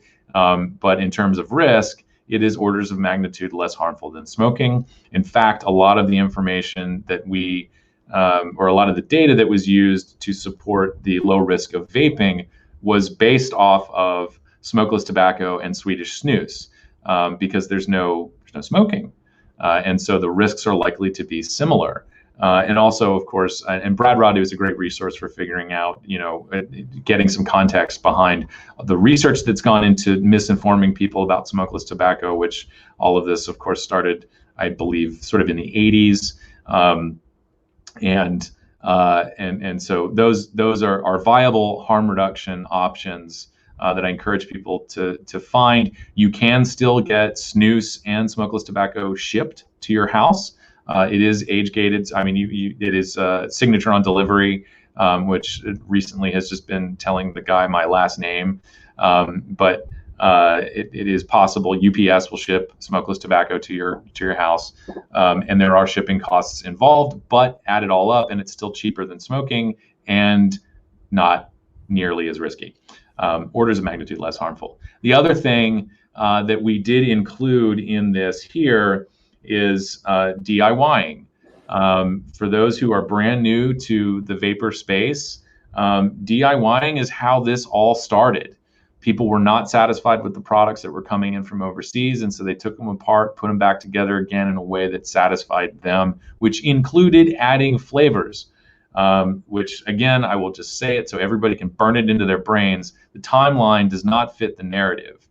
You and I are the ones that added flavors. Well, I mean, I didn't start an e-liquid company, but people like you and I who are enthusiastic about the products and use them to quit smoking are the folks who added the flavors, because why suck on something that doesn't taste good when you can add all kinds of fun and wonderful flavors? So I just want to put that out there, because I know that people are panicking right now.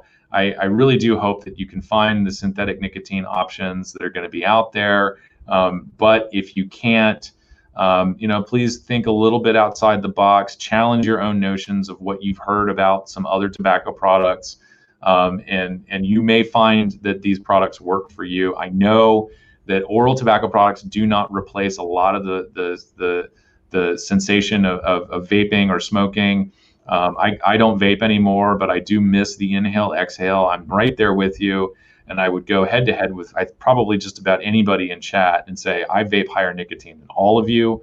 I added, nicotine. I would take a bottle of like 18 or 24 milligram, whatever is the highest that you can buy at a vape shop, and divide it up and then fill it the rest of the way with 100 milligram nicotine liquid to make it something like, anywhere from 36 to 50 milligrams. Free-base nicotine, not nicotine salts, and I would vape that on a rebuildable tank sub-ohm. So I'm not I have a buddy in the UK that drips 48 milligram on like a dual coil RDA. Yeah. And I'm just like, more power to you, man. If you like the reckless throat hit and the burn in your lungs and just that little note that's like, oh yeah, you're getting it. That's Philip how is saying your challenge accepted, Alex. So trust me. Yeah, I'm not going to endorse that for anybody. And don't come yelling at me telling that I put your life in danger or some crap. You've been warned.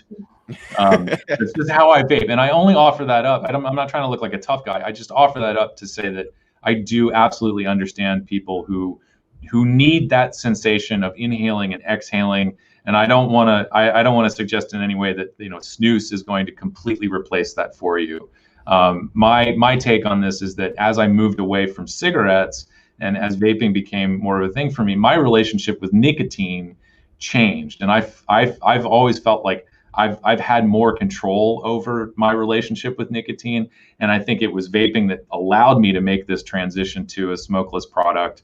And now how I use snus is different than how I used to smoke, and I just feel better for it. And if my story can help somebody out, that's why I put it out there. But I'm not here saying that like, oh, this is a panacea and it's totally going to fix your stuff. So anyway, with that said, I'm sure that you guys have some other things to say about what we've written here, or perhaps some other questions that we didn't address. I do want to say really quick that your whole story is just kind of a testament to why all of these products in this category, smoke-free products, snus, pouches, vaping, all of this is so necessary. Like there's different needs that meet everyone. I use nicotine pouches, and we've talked about this in the past here. I use nicotine pouches where and when I can't vape. They satisfy me for a time.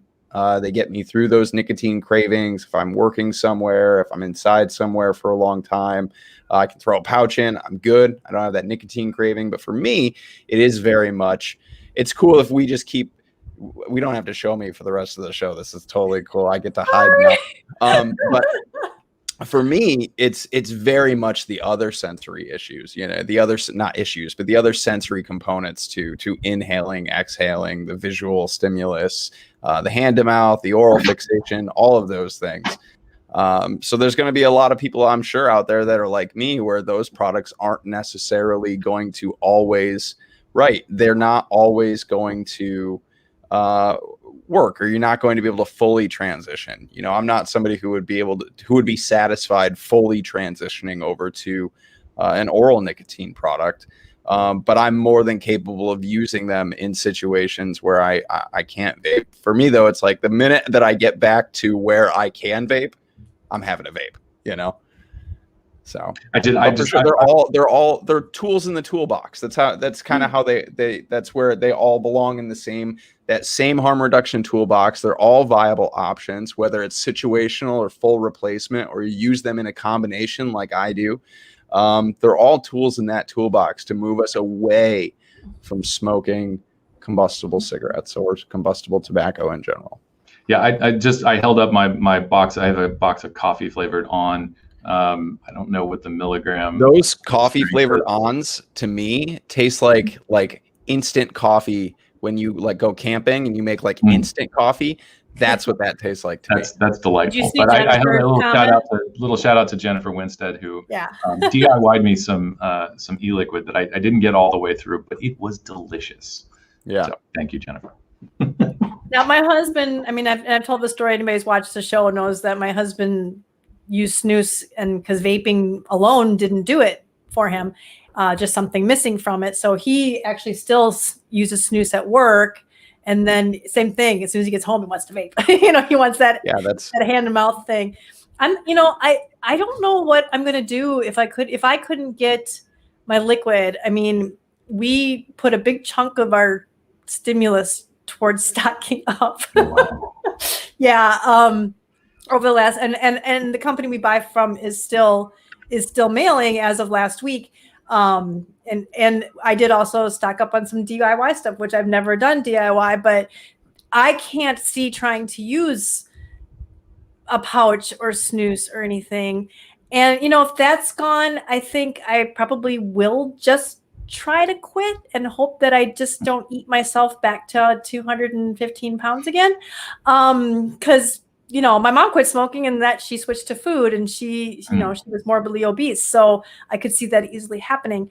So there are a lot of options out there. And I was, one of the reasons why I wanted to have this page made, and I feel bad because I kind of forced Danielle and Alex to put them to work, because I'm like, I want to do this page, and all these people, because I'm the social media person, so I'm seeing all these people saying this and that and the other thing, and a lot of stuff coming out that just weren't right. And I said, I know this is industry, but we have members who need answers, and they were like, yeah. So I'm like, I'm going to do a rough draft. And I don't think they knew what I was going to throw at them. and my rough draft, I spew kind of like I talk during these live shows. And poor Alex, he went through and just did a beautiful job editing my just blah into something cohesive that made sense and didn't step on too many toes. And then Danielle made it all beautiful. But that was one of the reasons why I wanted to do that, because a lot of people had questions. But one thing that I do when we were just talking with this big circle coming all the way back around, was that I had this whole section on what to do if you can't get your favorite vapor products anywhere, and Alex just went slash slash slash slash. It just edited me down, and nope, we can't recommend anything. So I'm kind of glad we're talking about this today. But that was my big thing, is I wanted to give our consumers, because we are a consumer group, and I wanted to be able to give consumers answers, and we wanted to too. And Alex did, we all did. I mean, I'm just saying that I'm just the one that got that threw it out there. So I think that's one big thing, is for consumers, like, how am I going to get my liquid? What do I do now? What are our options going to be? And I think the big thing, like Alex said, is it's not going to the faucet's not going to turn off. There is going to be some people putting out menthol and tobacco. And even if you make tobacco flavor, if they just put like a really light tobacco, I mean, we were doing back in the day so many messing around with DIY and adding flavors and doing all this kind of stuff. Go to ecigaretteforum.com and you'll see a lot of DIY stuff there that you can use basic e-liquid. It doesn't mean you have to be wearing a hazmat suit and using pure nicotine that, burns your skin. There's a lot of ways to do this without, putting yourself in danger. Put it that way. The nicotine you buy for mixing isn't. And it's not. No, I have jugs of it in my freezer right now. But it's not diluted, like it's still suspended in PG or VG for people. DIYing can feel really intimidating. I've dabbled in the world of DIY, and at first it was really, really intimidating, and it can be cost intimidating. People are worried you're going to spend all this money on flavors and things, and you're not going to be successful. But I just want to reassure people out there. There are folks like Jen here who have been DIYing for a really long time, and they're an excellent source of knowledge. People on YouTube that do shows, weekly stuff. There are entire communities built around DIYing. And there are even simple ways to do it. I still like half DIY. I get flavor shots that are already pre-mixed flavor concentrates that are not like single flavors. They're like, multiple flavors kind of put together into a recipe pre-made. And then I just mix my VG, my PG, my nicotine, because I mouth to lung 10 milligram, which is just an odd number that you don't buy anywhere. Like it's like 3, 6, 9, 12, and I really like 10 milligrams. So that's what I do. And I get pre-mixed flavor kind of shots. I still have to measure out, levels and stuff, but that's kind of my version of DIY. But there are so many resources out there for folks who are feeling intimidated about DIYing. So if you're curious about it, please, head on to social media, if you're in any vaping groups, things like that, ask around, get into some of those real specific DIY communities, because there are incredibly helpful people out there that will make that whole situation feel a lot less intimidating. There was one thing that came up earlier which I did not put, and now I can't find it. It was, somebody mentioned when we were talking before about how somebody said they won't approve any flavors, because apparently somebody is telling people that that FDA won't approve any flavors, because if they do that, then they're establishing substantial equivalence. Am I saying that right? And this actually was a topic that came up in the CASAA chat. Was it yesterday or the day before, about that's not necessarily true? And I'm sorry, I can't find it. I don't know where he put it, but he said somebody's telling people that the FDA won't approve any flavors because that would be establishing. But it doesn't work that way. We're hearing that it had substantial equivalence only qualifies for products that were on before 2007, February 15, 2007. But I don't know if that's necessarily true either. So we're kind of like. No, so if I remember, like, substantial equivalency on the drug side is, I think, how actually a lot of new medications kind of are introduced or approved, and there's no grandfather date or predicate date associated with that. It's just, I think it's a relatively efficient way for companies to do their building on the previous drug, and they found some new uses for it or improved it slightly, something like that.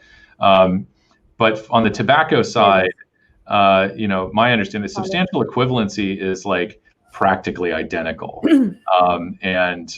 So it going through SE is, I think, difficult in its own right. I think, but it's I don't know that it's so much a substantial equivalency issue, but I think the discussion went into bridging. So you can use research that may have been associated with a different product, but if your product is substantially equivalent to that in terms of perhaps flavor or design or something like that, you can, instead of having to go through and do all of your studies, you may be able to bridge to something that has already been submitted. I don't know, but another thing that we've sort of stated in here, and this is me just sort of living in that pie in the sky kind of world, is that sounds an awful lot like FDA shirking their mandate. Their mandate is to review the science, and so if this was legitimate, that they were just denying flavors because they don't want to deal with it in the future, well, that's not science. And I don't exactly know how to take that to Congress and say, hey, this is sort of a dereliction of duty here. FDA isn't being a science organization anymore, which I'm sure, there are certainly a range of opinions about whether or not FDA and CDC are acting as political organizations or not. But still, the law is the law. We have laws. If we're not going to follow them, then what's the point? If that's true, I hope that somebody can uncover that and add some concreteness to that. I don't know if there's a lawsuit that would be involved. I don't know how you hold the agency's feet to the fire on something like that. But they are first and foremost a science organization. The agency itself, I am always going to question and be skeptical of, but the people who make up the agency, I think there are a lot of very genuine and dedicated people who want to follow the science and want to do what's best in the interest of public health. And so I maybe my faith is misplaced, but I do ultimately think, first of all, the truth will out, and people are, I think, at heart good and want to see the best for society. So. And the thing is, with the substantial equivalence, I remember when they had the first thing that they rejected ever, the FDA, I believe it was rolling papers, if I remember correctly. And they actually rejected it because something was not right with the label. And we were all like, it's rolling papers, it was crazy. And so this idea that, okay, well, if my, what is mine? Berry melon citrus 3 milligram gets approved, that another company's mocha chocolate caramel is going to, in 6 milligrams, going to get approved. I mean, it's just not. It's not that flavors will beget flavors. You can't. I mean, if they were that picky about wrapping tobacco, cigarette wrappers, I'm not saying that right. Wrapping papers. Rolling papers. Thank you. Wrapping paper, making a gift. Yeah, but if they're tobacco use only.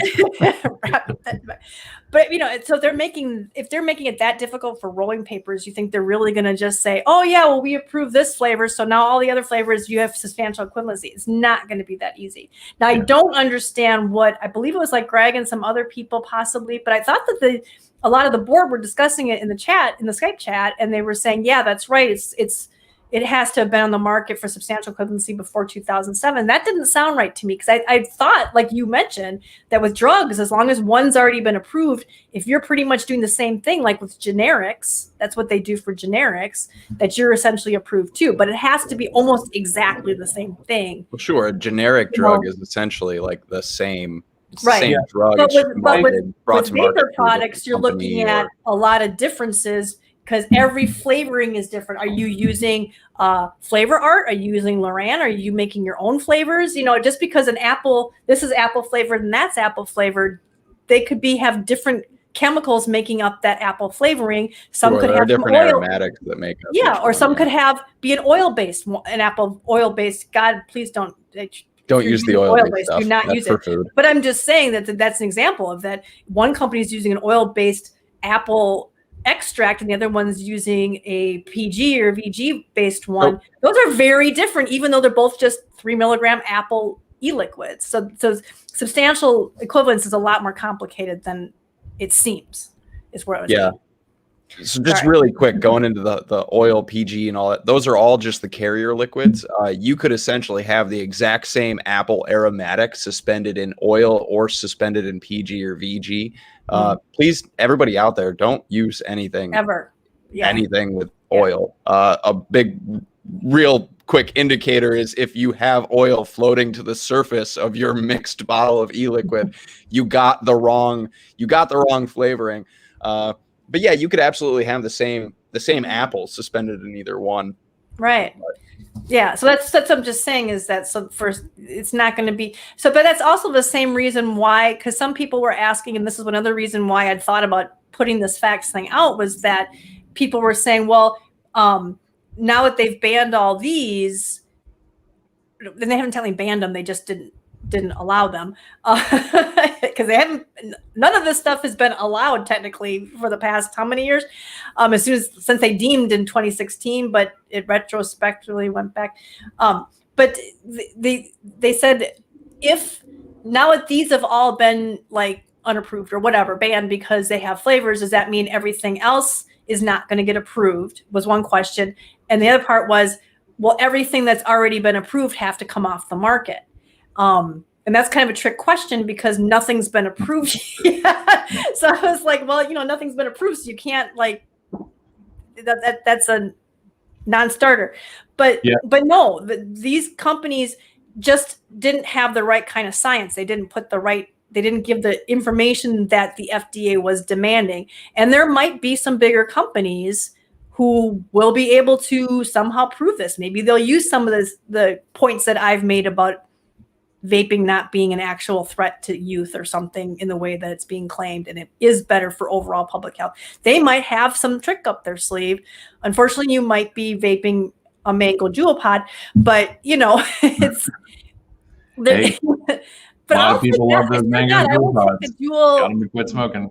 One of the only sources of joy that gosh, what's her name? Oh, Kat. Yeah. Kat. She'll never experience again. I don't remember. I'll never get my mango jewel pot ever again. The bipartisan article. Yeah, she's like, Republicans and Democrats can't agree on anything except for the fact that I can never have a mango jewel pot.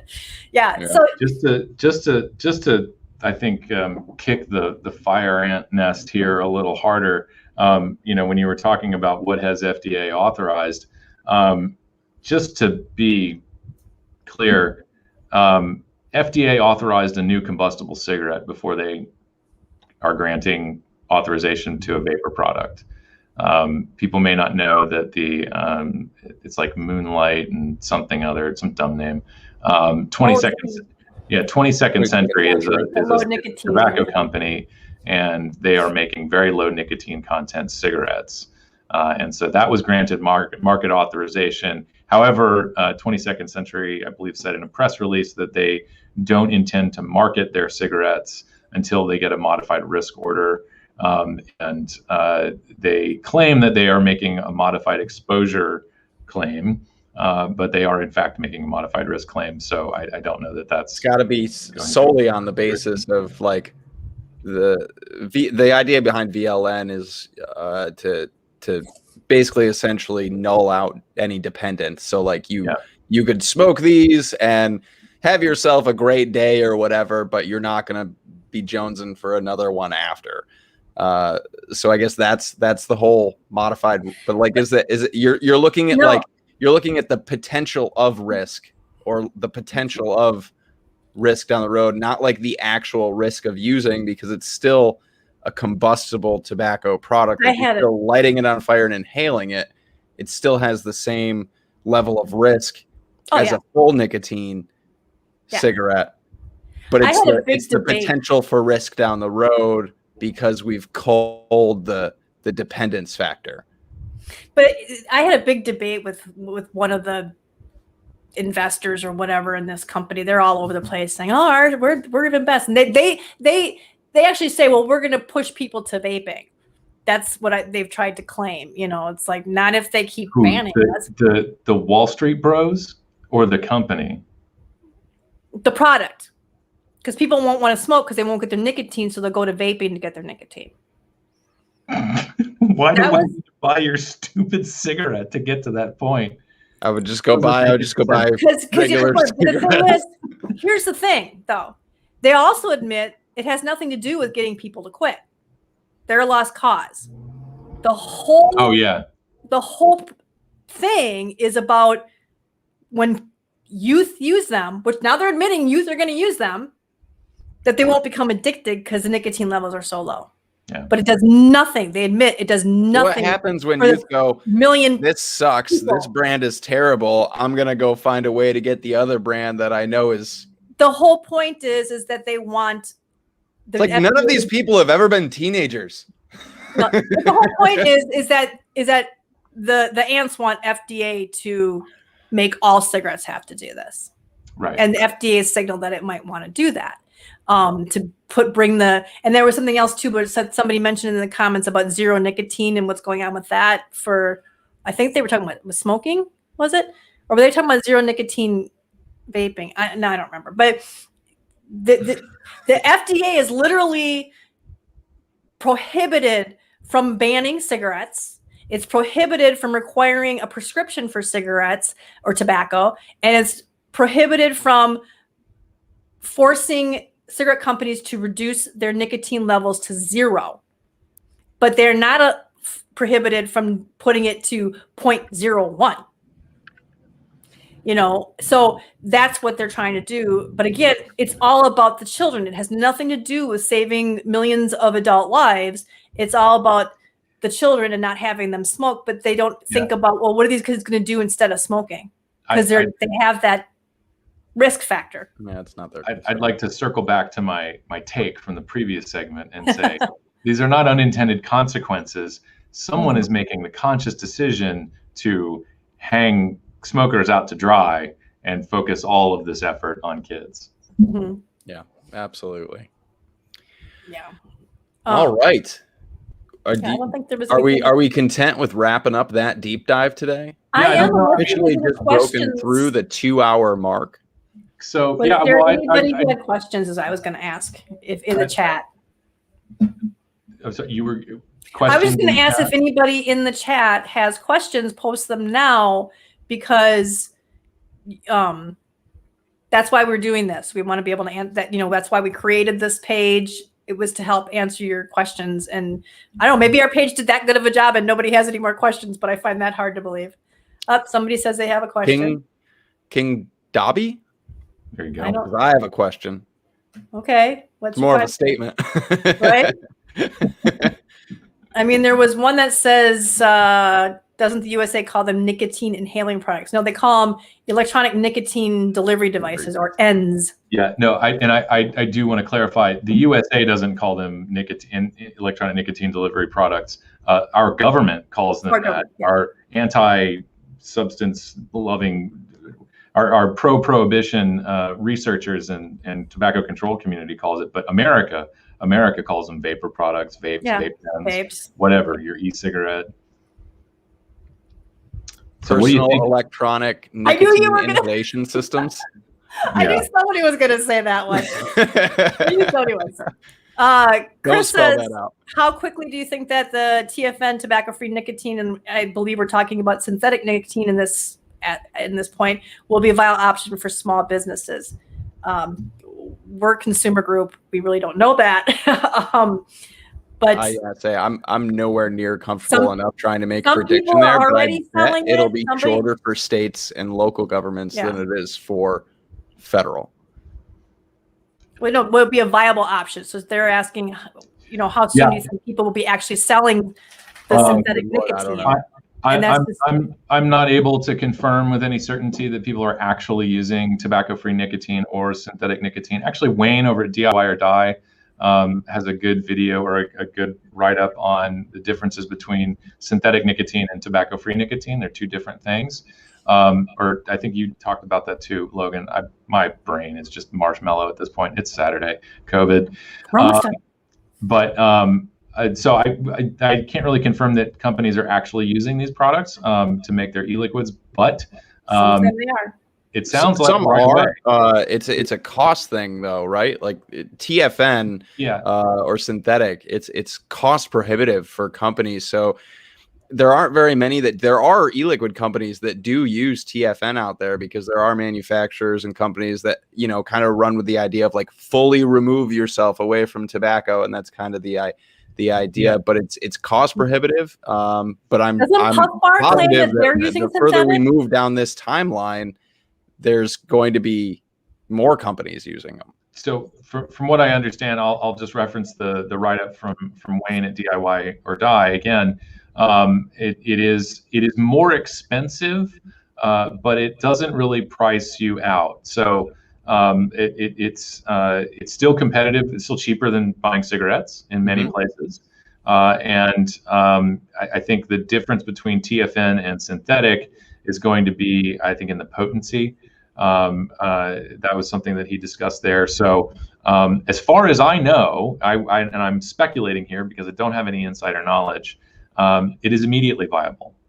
And we will see this shift yesterday. Well, I want to note that I believe Puff Bar claims that they're already doing it. And then and as far as the price, I did see one company say that they put an announcement that they are switching, and the amount that they were raising their prices for the higher nicotine, they were leaving their, I think, 3 milligram at the same price, and they were only increasing it for the higher milligrams, it sounded like. And it wasn't a lot. I mean, it was like maybe $1 or something. I mean, overall, it really wasn't a lot. But keep in mind too that this could just be, and then it was one more thing. There are already reports that it's getting really hard to get a hold of the synthetic nicotine. Right. And I believe that Alex. Sure, there's only so many labs that are making it. And as that demand increases from manufacturers, it's going to be one of those things where it's going to ebb and flow, right? Like you're going to see the availability of it drop while that demand increases until you get to the point where they can increase supply to meet it. It'll be like toilet paper and COVID. And then by then FDA will ban it or whatever anyway. So but yeah, but finally, the last thing I was going to say is that, the states could come after it real quick. Alabama's already requires any product sold with synthetic nicotine have to have FDA approval. So that's one state down. So hopefully we won't see too many more of those. Yeah, I was just going to put that up there. This was King Dobby's Mo's question. What do you think is eventually going to happen? I own 3 shops full of flavored e-juice. Well, there's a comment below that, and it sounds like he has a diverse offering of products. So first of all, nothing that we are talking about here is to be considered business or legal advice. Yeah. So I'll that having been said, I think eventually down the line, the truth is going to prevail. I don't know how satisfying that's going to feel after going through years of watching people go back to smoking, seeing small business owners like yourself taking a financial hit or being thrown under the bus. I think we're in for a lot of pain. I think a lot of us, I think a lot of people out there have been going through the range of emotions from frustration to depression to just absolute anger at what's going on. So I think the fact that you're selling other products is a good business decision. Be diversified, because I don't know, and I don't know where you live. You don't have to tell me. But I think a lot of this, as Kristin just talked about, as we talked about earlier, a lot of it depends on where you live. The FDA is going to do what the FDA is going to do. They're going to try to ban menthol, and we addressed this in our statement about menthol, the menthol ban, our position statement about it. But ultimately, it's going to fall on states and municipalities to enforce that. It's not the FDA. Don't believe that for a second. When people are out there saying like, "Oh, the FDA doesn't enforce on individual consumers," cool, bro. What about the state police?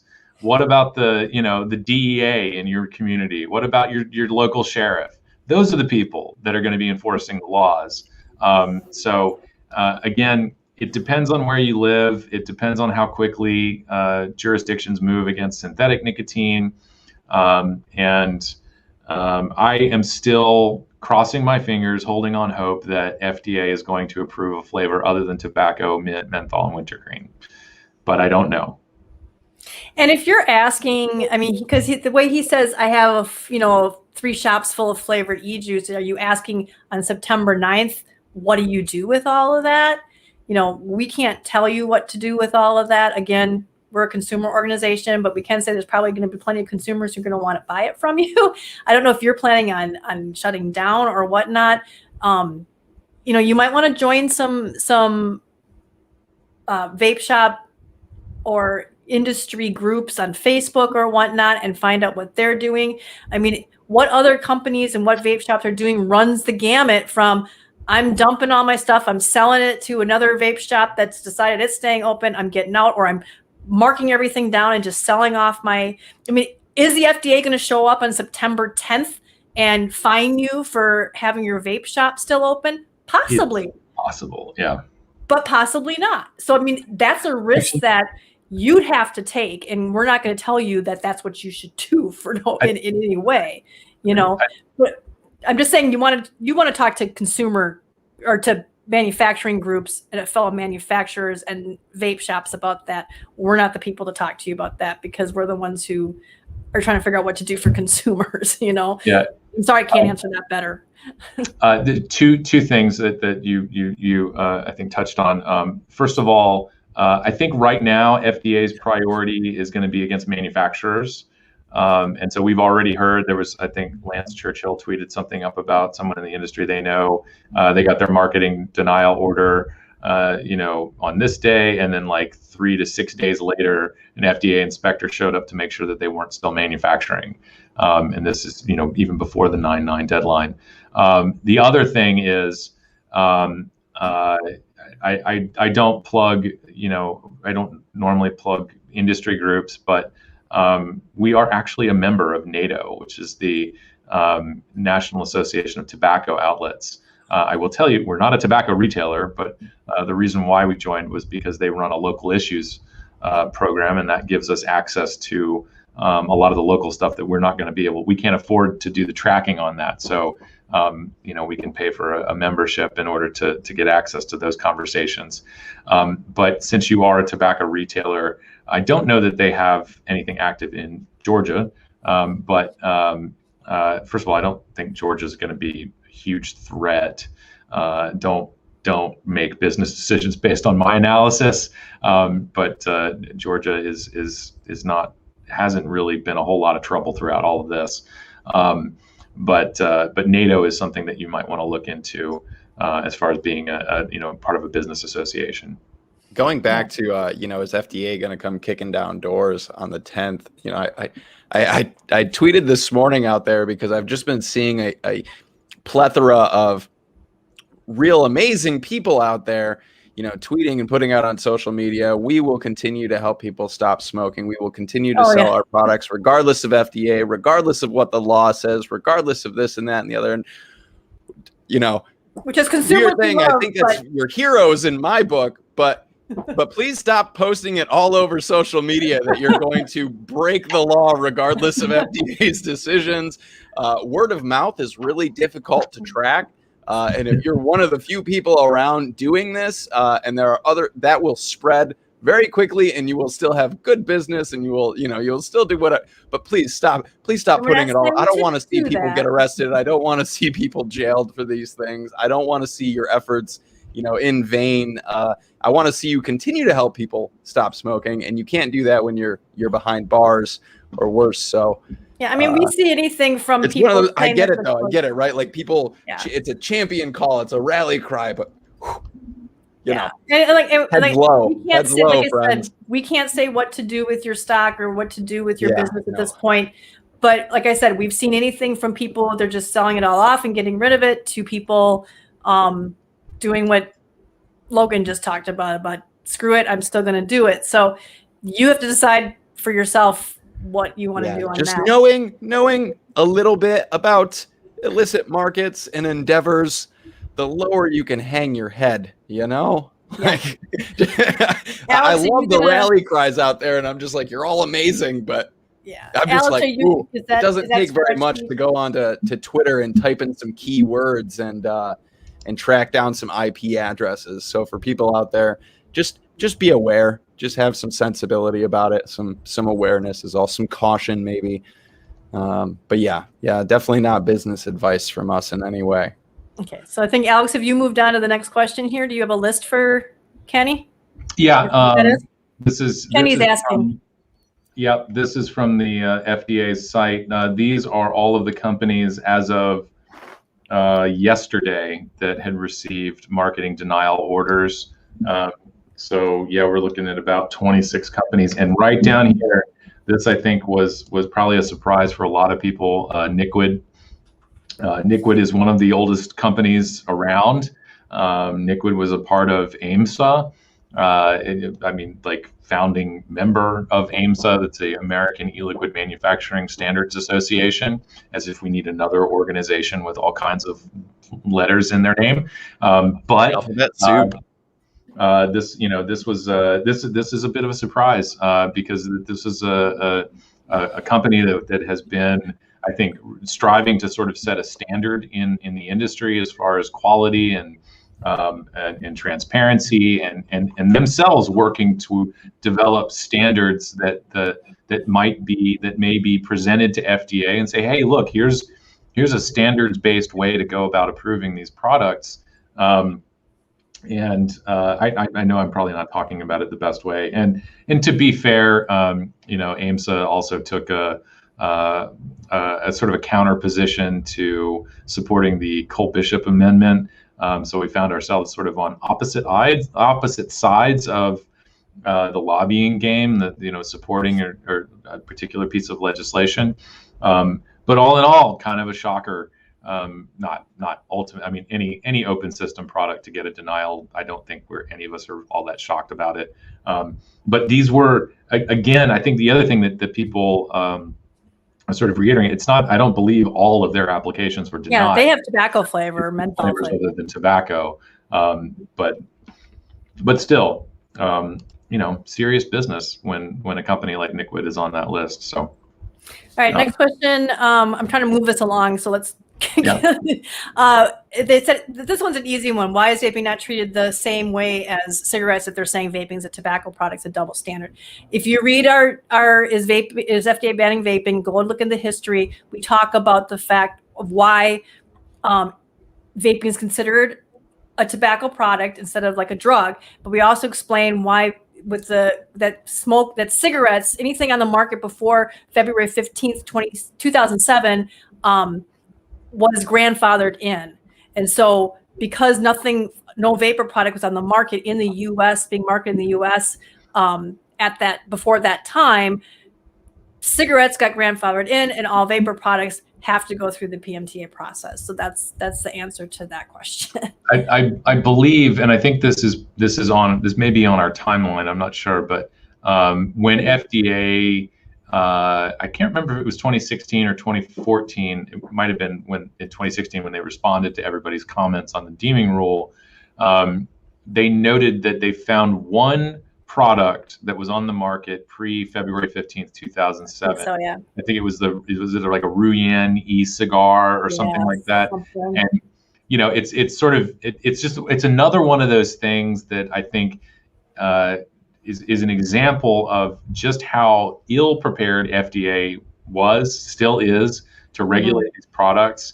I mean, it's just a matter of fact kind of observation. Like, yes, there was a product on the market, and if there was going to be a predicate product that someone would use as the basis of a substantial equivalency application, that it does exist.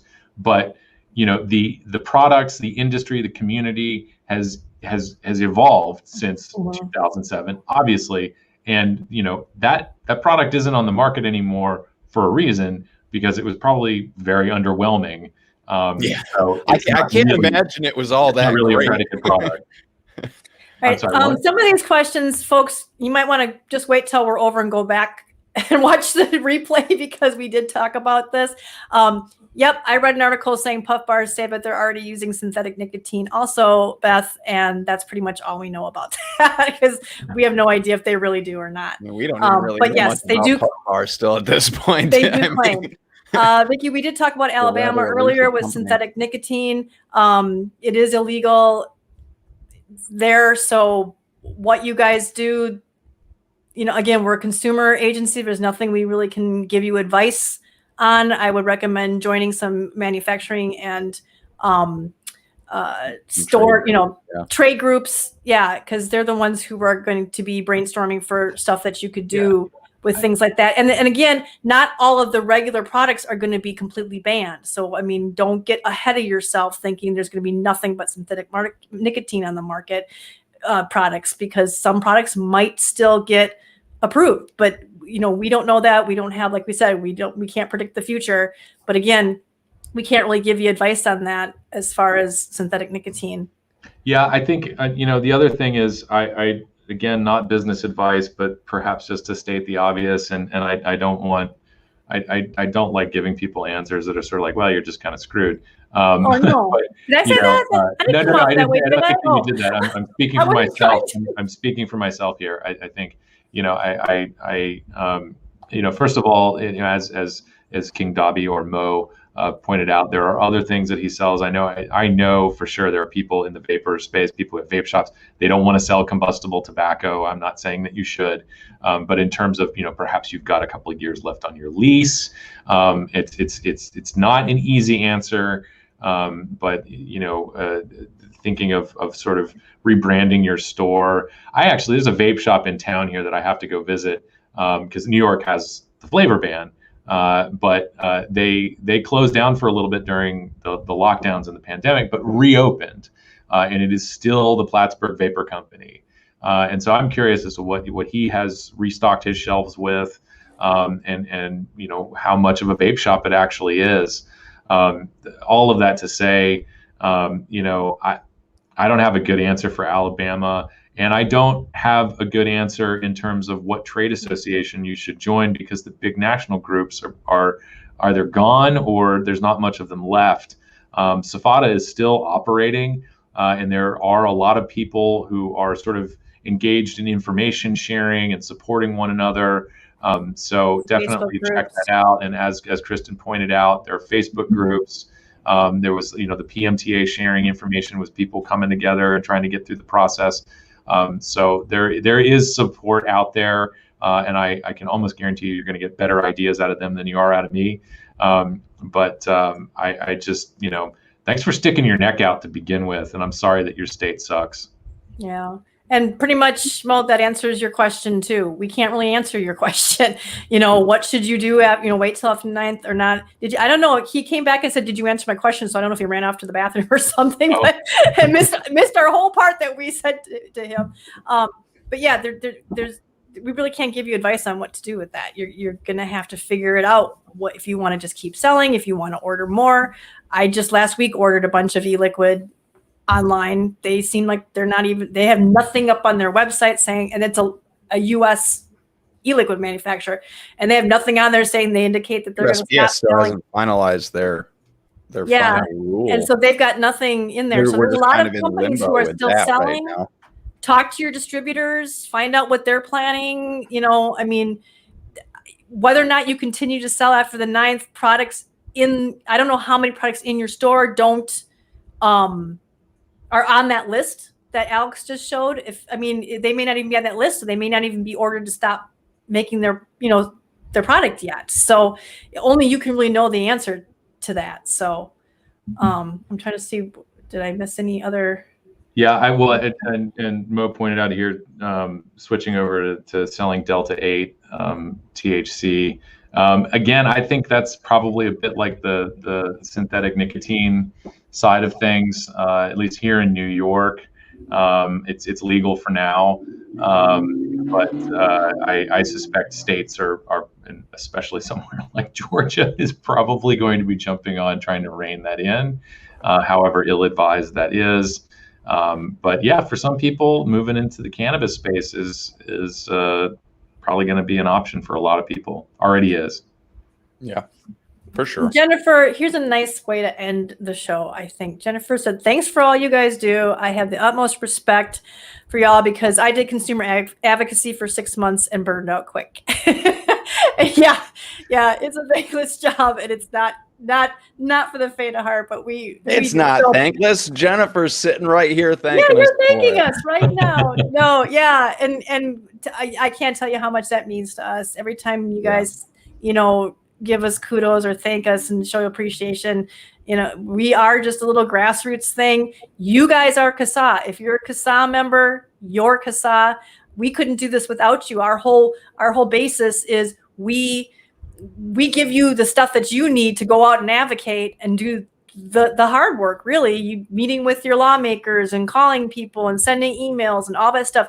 If you don't have a big group of people doing that, you're not gonna be as effective. And that's why we've always said we need people to join. We need to be able to say we've got X number of members, because the bigger we sound, the more people take us seriously, fake it till you make it type of thing. But we've got like around a quarter million now, Alex, somewhere around that. But still not enough if you think of the 10 to 15 million, depending on who's talking about it, people who vape and use alternative products in this country. We definitely need a lot more of that. So get people to join. That's where we come, consumer groups are only as strong as its memberships activity. I mean, Alex and I are the only paid staff. The board of directors still is all volunteer. Danielle does all that beautiful work on the website. Logan runs the show for us and kind of nudges us that we got to figure out what we're doing. Make sure, that's all volunteer. All the podcasts, all the editing, that's all the people who are running our, all the moderators for our Facebook page groups and stuff. Those are all volunteers. Those are those are CASAA. A lot of them are vape shop owners and stuff. They're some of the most passionate members that we have. So we always try to make sure we're not forgetting you guys, that you're industry too. And I wish we could do more, but we really are we know you're consumers as well. And so we're here for you to support you. We need you too. So yeah, just thank you for thanking us, I guess is what I'm trying to say. But you're CASAA too. So thank you. Thank all of you guys who show up every week. I have one last thing. No, I don't have a question. I know that's a great place to end, and I'm not trying to one up it here, but we did have one last question that I really want to answer. Where is it? I missed it. From Steve Savage. Where can I order flavorings for living in New York? You can go to Pennsylvania or Ohio. I think Vermont still is selling flavored vapor products, and you can visit tribal smoke shops. Smoke shops on reservations are not necessarily subject to New York's flavor ban. In fact, I believe there was a company that moved their operation to the reservation after the flavor ban was enacted. That might be a bit of a hike for you, but that's the answer I've got. And yeah, so. I'm someone who's very fortunate to live where I live because we have an excellent vape shop out on the reservation about 20 minutes from me. And yeah, again, that's tribal land. They're not beholden to the state of wherever they're in. They're beholden to the federal government. So different rules apply. Okay, one last question. I don't know what they're talking about. Is that the one that was on RegWatch last? Or who is Tammy? I don't know who that is. I know that name, but I don't know. I thought that was the one on RegWatch, and I think I did watch it, but I can't remember. Yeah, he says on RegWatch. Yeah, I watched it. Okay, so I guess that answered your question. Sorry. All right. So, bunch of well, good luck, everybody. Thank you all for tuning in. And I'm going to leave it to Logan to give our closing rundown here. Oh, okay. The spiel. Thank you. As Alex and Kristin and all of us, thank you for being here, everybody. Thanks for tuning in today. We do truly appreciate it. Thank you guys for all the questions as well. Awesome Q&A. We normally don't have such a good Q&A at the end of a show. This was awesome. Thank you guys. Thank you guys for all being here and being curious. For anybody, podcast listeners, if you're tuning in to the end of this podcast, or if maybe you just watched the tail end of this, you just showed up and you do want to listen to the entire thing, the podcast audio version of this will be available on SoundCloud, Apple, wherever you tune in. There will be 2 versions available to you, a full length version and also a short little, well, actually this week, probably not even like a legislative rundown version because we didn't really have a legislative rundown. But there will be an audio version for you all to check out. And again, if you haven't joined CASAA, you're just doing it all wrong. You're doing it all wrong. You got to join now, today, right now. The second this is done, head over to CASAA.org, sign up. It's absolutely free. Get all the calls to action, all the emails. Check out the blog every week that Kristin puts a lot of effort into doing. And you can check out all of Danielle's beautiful work on the website. So just go over, sign up. It's free. Do it right now. Like literally right this minute. Other than that, everybody, I think that's where we are going to wrap things up. We will be here, same time, same place, next Saturday, 4:30 p.m. Eastern, 1:30 p.m. East Coast or West Coast time. It's already been too long. It's already been too long. 1:30 over on the West Coast. Anywhere else around the world, you're going to have to figure it out, but you're still welcome to join us. And I think that's the end. That's all I've got. I'm done. I got to go make dinner. Thanks for coming, guys. A lot of us are going to go make dinner. Alex looks like he's ready for dinner. Anyways, much love to everybody. Stay safe out there, and we'll see you next week. Bye. Bye.